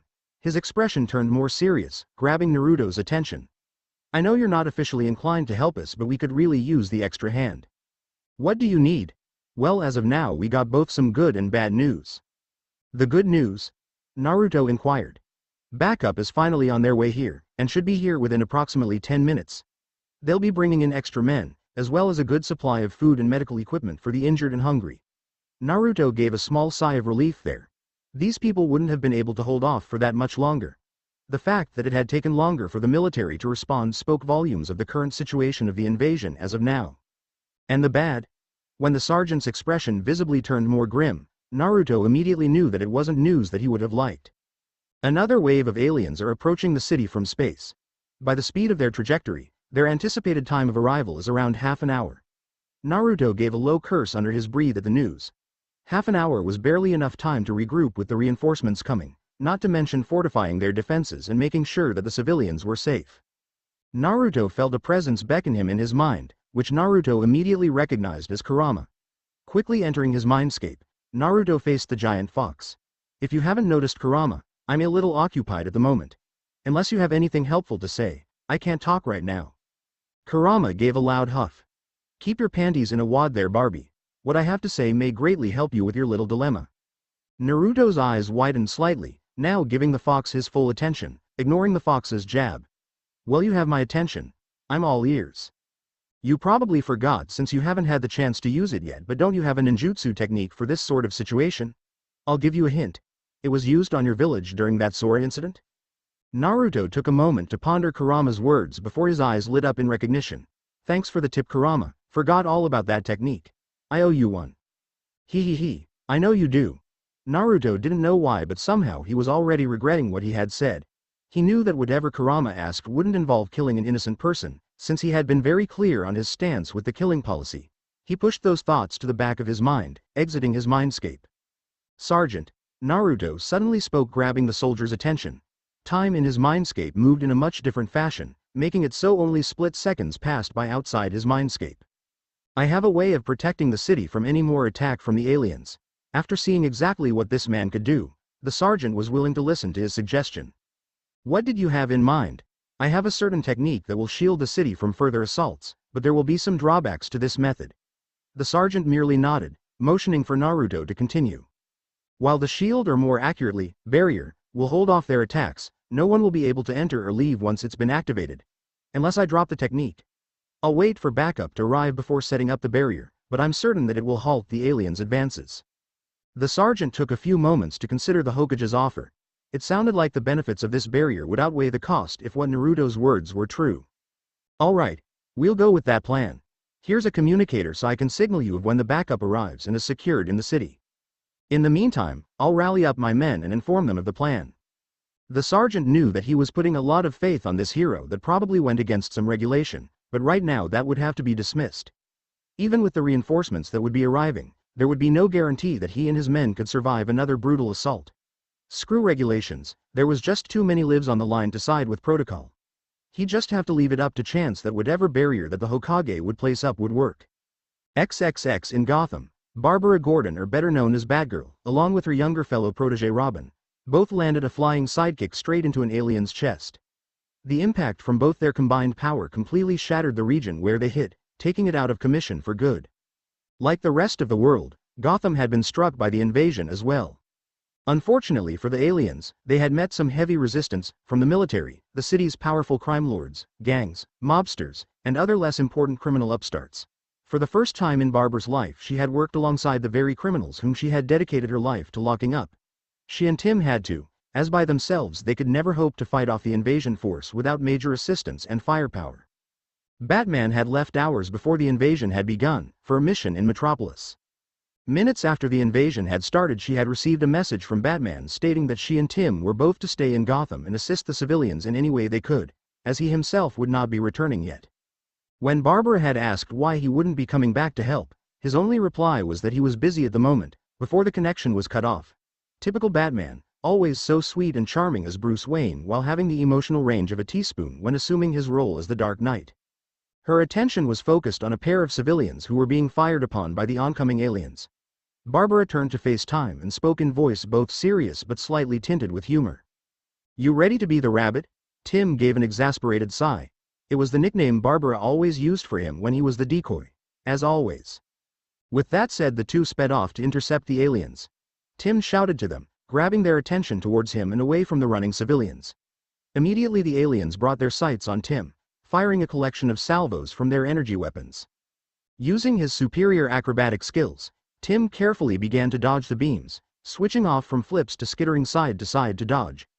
With their attention solely focused on Tim, Barbara silently crept above the small building behind the aliens. She grabbed two batarangs from her utility belt, taking careful aim before propelling them at the group of aliens. Both batarangs glided through the air, making faint, swooshing sounds as they descended upon the aliens. Simultaneously, the batarangs slashed across all of the group's heads before stabbing into the ground, where a current of electricity surged through the group's area, electrocuting them all in the process. Their bodies jerked violently from the voltage, before eventually dropping to the floor. Once the batarangs ran out of power, the electricity cut off, as the aliens' bodies began melting, much to Tim and Barbara's disgust. The two Batman protégés shared a high five, celebrating their victory. However, their victory was short-lived as a loud bang could be heard from behind them. The distant sound of a gun echoed throughout the street. Looking to the origin of the shot, both sidekicks found a dead corpse of an alien drop from the building where the shot was most likely fired from. Atop the building stood a young but muscular man who wore an all-body black suit with what appeared to be a blue-like design of wings that stretched across his chest area, extending down his forearms, and a mask covering his eyes with see-through white slits in them. "You forgot to check your back," the man placated Batman's protégés. Both Tim and Barbara immediately recognized the man. He was both their friend and a previous Robin. "Dick," they both simultaneously shouted. "In the flesh." He spoke as he expertly jumped down from the building without harming himself. The two were about to greet him, but their conversation was cut short by another wave of approaching aliens. "We'll exchange greetings later. Right now we have to deal with them." His voice took a commanding tone that left no room for argument, so the two teens followed his lead.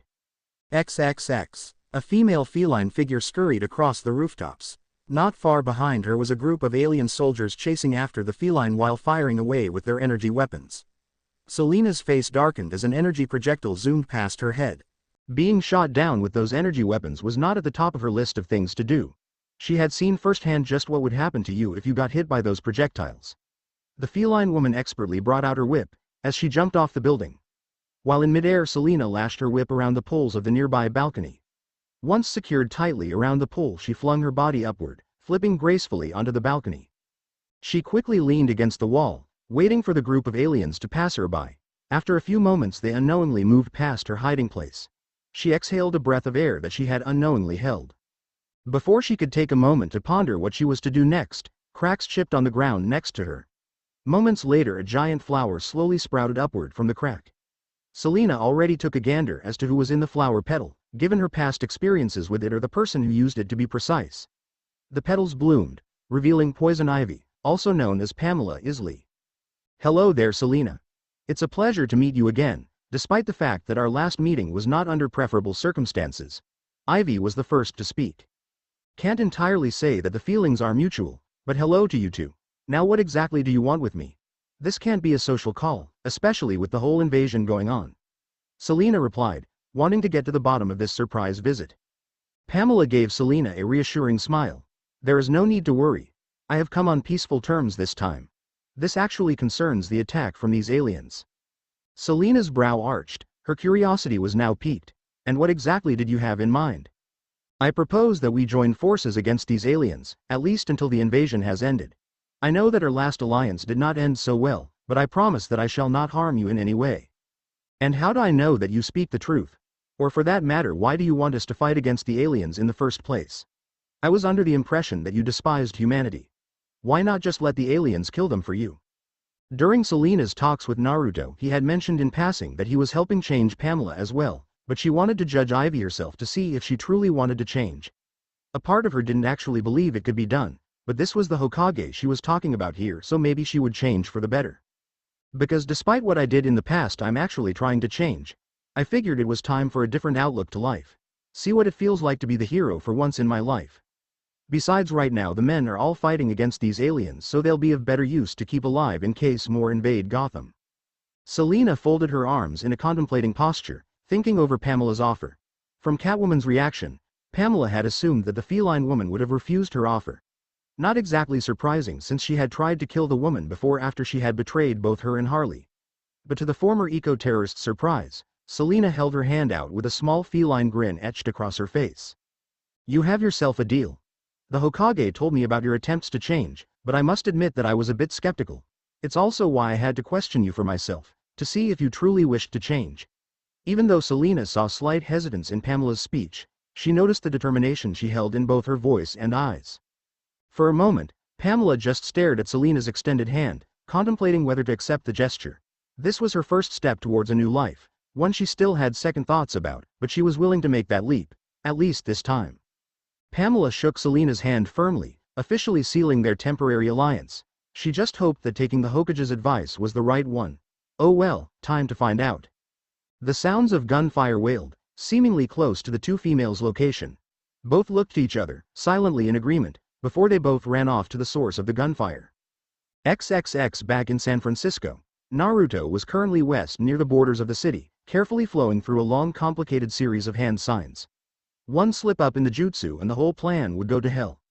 Naruto had sent 3 other shadow clones to the other sections of the city, north, south, and east. Simultaneously, the 4 Narutos waved through the hand signs.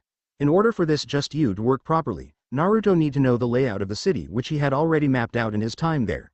In perfect synchronization, all Narutos finished the required hand seals, slamming both their palms into the ground. Kakamen Gofujutsu. Hachiman Hayo. Barrier Gate 5 Seals Technique. Castle Closing 8 Gates. They all shouted together. Pillars arose from the ground, shooting off an unknown energy that flashed across the sky. The beams of energy moved together to form a huge cubic perimeter around the entire city. "Uro, so many damn hand seals." Naruto mumbled as he rubbed his stiff hands. Naruto keyed the communicator that the sergeant had given him. "Yo Sarge, the barrier was successfully put up." Buzzing sounds made it through the communicator before the sergeant's voice spoke through. "Yeah, we noticed. Are you positive that this thing will deflect their shots off?" the sergeant questioned, wanting to make sure that the barrier was secure and he had not misplaced his faith in trusting the Hokage. "Yes, I'm positive it will hold." Naruto spoke in a reassuring tone. He could understand the sergeant's question as he was putting the fate of himself, his men, and all the civilians in the city on a stranger's shoulders. Naruto had his clones stay near the pillars to make sure it still held enough power to hold the barrier without dissipating. "Well, it looks like the barrier's gonna get its first test run cause we got another wave coming in now." The sergeant broke out as Naruto could make out a large squadron of alien aircrafts flying towards the city. The aliens grouped together before firing off a salvo of energy beams. The beams were met with resistance from the barrier Naruto had put up, and was thankfully able to repel the beams off without much trouble. The sergeant let out a heavy sigh of relief as the barrier the Hokage had placed up had successfully halted off the aliens' attack. He keyed the mic to speak to the Hokage again. "It looks like the trial test passed with flying colors." "Was there ever any doubt?" Naruto replied smugly. The sergeant snorted, muttering something about a smartass under his breath. Naruto chuckled to himself, glad that the technique was a success. With the barrier up, the sergeant and his men could use the time to reinforce their defenses and continue to assist the civilians. Now that the immediate danger was taken care of, Naruto let his mind wander for a few moments to think of his next objective. He idly wondered how things were going down with the shadow clone he sent out back before the invasion had begun. By now it should have reached its destination. Suddenly a rush of pain inflicted his mind. Naruto clutched his head in pain as he screamed. The headache was almost as bad as the time he woke up in the forest per his arrival to this world. "Kit. That same person from 6 months ago is trying to contact us again." The Kyuubi's voice boomed loudly in Naruto's head, increasing the intensity of the headache. "Jesus H. Christ Kurama. Do you have to speak so loud in my head?"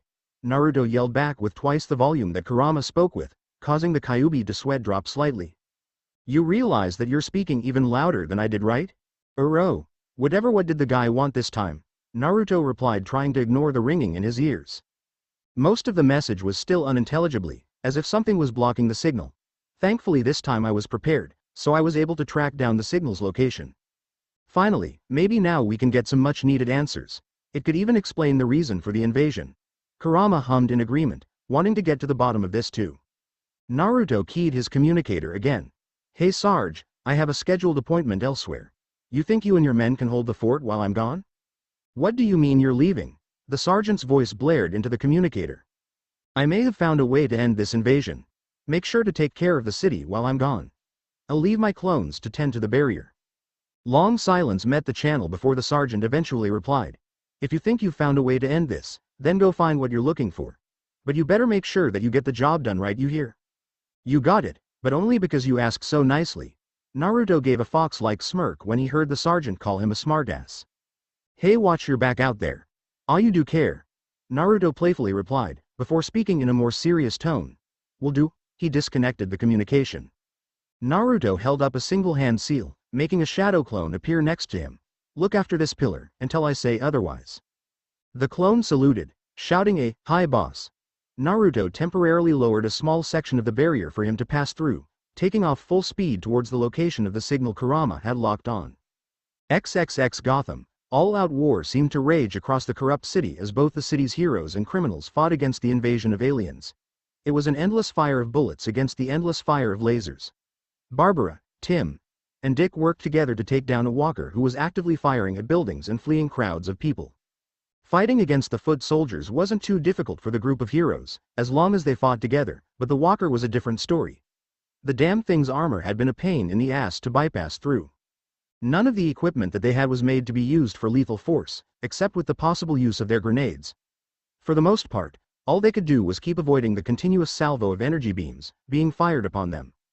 Dick growled lowly in agitation with their predicament. "Damn it, sure wish that Batman had left an extra Batplane." The Batplane was one of the only vehicles in their arsenal of weapons that Batman had that probably had enough firepower to damage this walker, but Bruce had taken it with him when he left for Metropolis. Batgirl used her grappling hook to evade another beam of energy, swinging across the street behind an upturned car. In her haste to escape the energy beam, Barbara had missed the leaking gas coming from the car. Dick was quick to pick up on this. His eyes widened in horror when the walker moved to fire at her location again. Batgirl move. Barbara soon saw the gas leakage, now knowing that she had made a grave mistake. As quick as she could, Barbara moved away from the car, in hopes of outrunning the soon-to-come explosion. She appeared to be too late as the walker seemed to have another charge ready to fire again. Before the walker could fire, however, large vines had sprouted from the ground, quickly ensnaring the walker. The vines managed to constrict the walker's movements, making it tip over and fall. Upon falling on the ground, the walker's beam went off point blank into the ground, resulting in a large explosion. The Bat family took a few moments to register the fact that Barbara had been saved from possible death in the now destroyed walker. Once the debris began to clear, the heroes found the remaining wreckage of the now destroyed walker, but that wasn't what grabbed their attention. It was who had destroyed the walker. Beside the wreckage stood both Catwoman and Poison Ivy. Pamela had beckoned her vines back into the ground, as they both casually walked toward Batman's protégés. What are these two doing together? Last time I heard, Catwoman had betrayed Ivy, so what's up? Dick thought, trying to make heads or tails of the situation. Well, I can't say that I'm entirely overjoyed to see you two again. Barbara broke out, still a bit bitter with her and Ivy's last encounter. Understandable, as Ivy had nearly killed both her and Tim. Pamela squelched the urge to flinch at Batgirl's harsh comment, but decided to set that aside for now. Me and Miss Kyle here are in a temporary alliance, at least until the invasion is over and dealt with, Ivy said with her arms crossed. And Selina pressed for Ivy to continue. Pamela sighed to herself, and I'm trying out this hero thing for once. The Bat family suddenly looked at Pamela as if she had grown a second head. Catwoman was understandable, as she had often played both roles of the hero and villain before, but for Ivy to say that she was going to go hero, they couldn't believe it. That's a load of bull. Why the sudden change of heart? Dick questioned, still remembering the time Pamela cheated her way out of Arkham and created a fake family and new vine monsters to try and kill them. Yeah, there's no way that would happen, Tim added. Pamela's mood was beginning to sour. Perhaps doing this was a bad idea after all. Her attention shifted to Selina, who gave her an encouraging gesture. Ivy sighed once more. One more try wouldn't hurt. Despite your obvious disbelief in the fact that you believe I can't do something good for once, I actually can. Though I must admit that this is new change for myself, I'm willing to give it a try, at least once. The Bat family were about to retort once again, but their discussion was interrupted by another incoming walker. In the heat of their discussion, they all had temporarily forgotten that they were currently in an invasion. No time to continue this discussion. We'll just have to accept their help this time, but keep a close eye on them for any deception.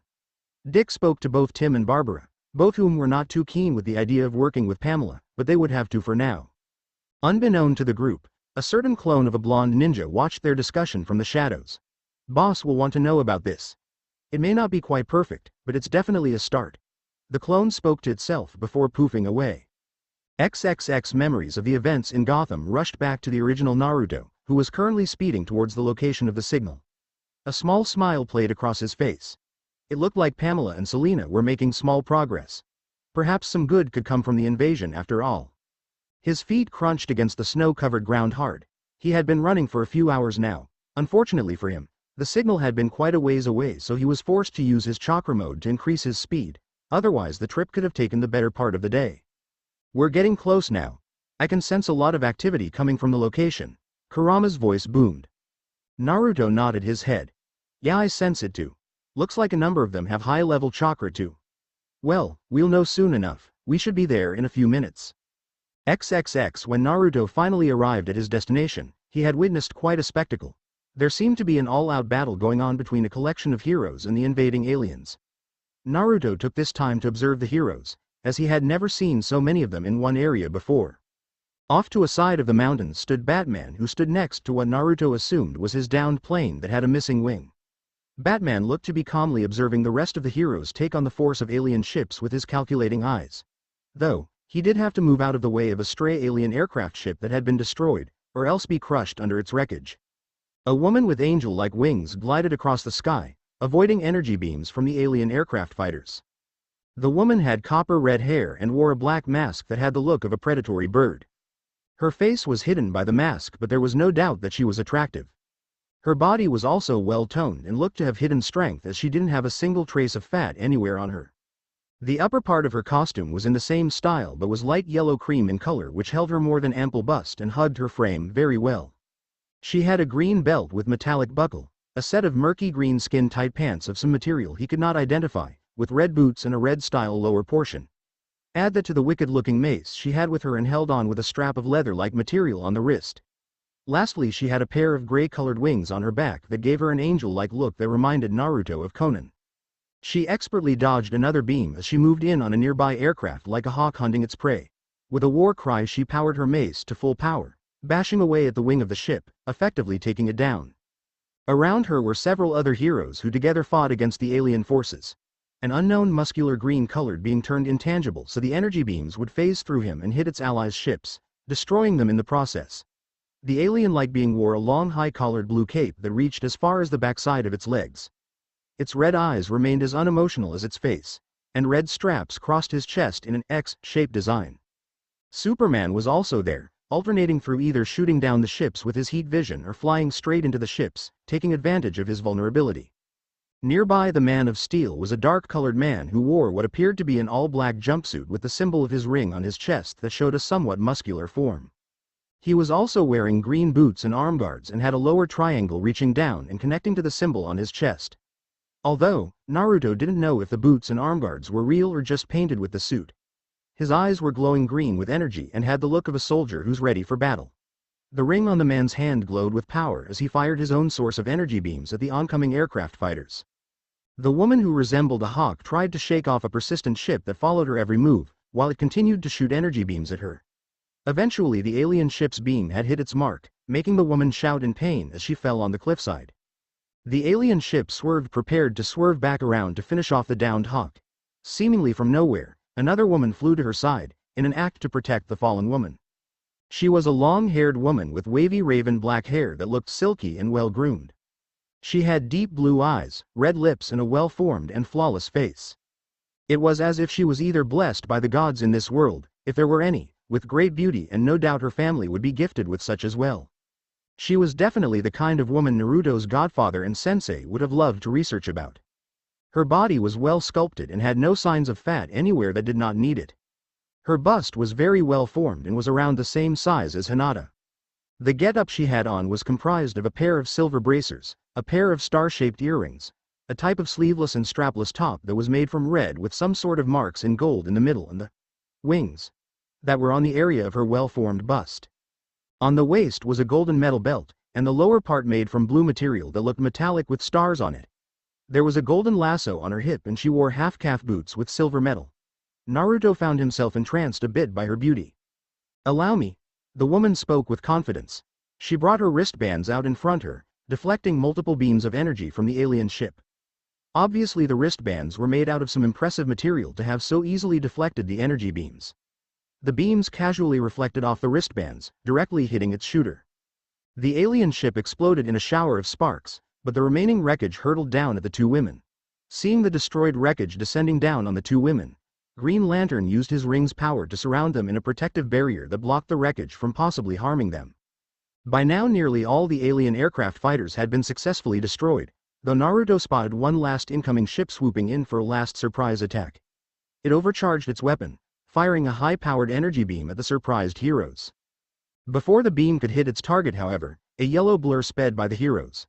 Lantern momentarily mistook it for the Flash, but once he refocused his glowing eyes, he found that it was an entirely different person. With a swift movement, the energy beam was split in half, with both split beams shot off course and hitting the side of a snowy mountain.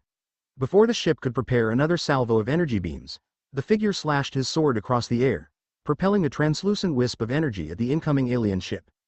The unknown energy hit the wing of the ship, damaging it in the process and sending it spiraling out of control into the mountainside.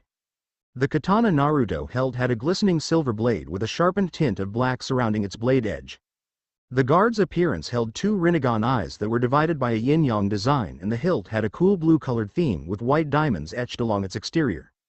Naruto's sword had finally achieved its sentience midway through his training. It had taken a few months for the sword to adjust itself and accept Kurama's chakra. It turned out that the katana took a female persona and she had quickly grown attached to Naruto. After much contemplation, Naruto had given her the name of Megami no Ikari, Goddess's Wrath, which suited her personality. Naruto touched down with a soft thud as his feet slightly sunk into the thick snow. "Thanks for your assistance. I'll summon you again soon," he softly whispered to his sword. The sword in his hand seemed to hum with a feeling of life, speaking in a respectful feminine tone. "My pleasure, Naruto-sama, though I must admit that I'm disappointed to be returning so soon after my first appearance." "Don't worry. You'll have plenty of opportunities to show yourself again. Without another word, he sealed his sentient sword back into his personal storage scroll that he had made specifically for her. XXX. The group of heroes soon began to gather near where Batman's plane had been set. Down the mountainside, a red blurry figure sped up the mountain at speeds that even impressed Naruto, for he had slight difficulty tracking its movement. He suddenly felt a sense of nostalgia as it reminded him of Guy and Rock Lee's speed when they released their inner gates, moving at inhuman speeds that even more experienced eyes would have trouble keeping track of. It stopped the moment it reached Batman's downed plane.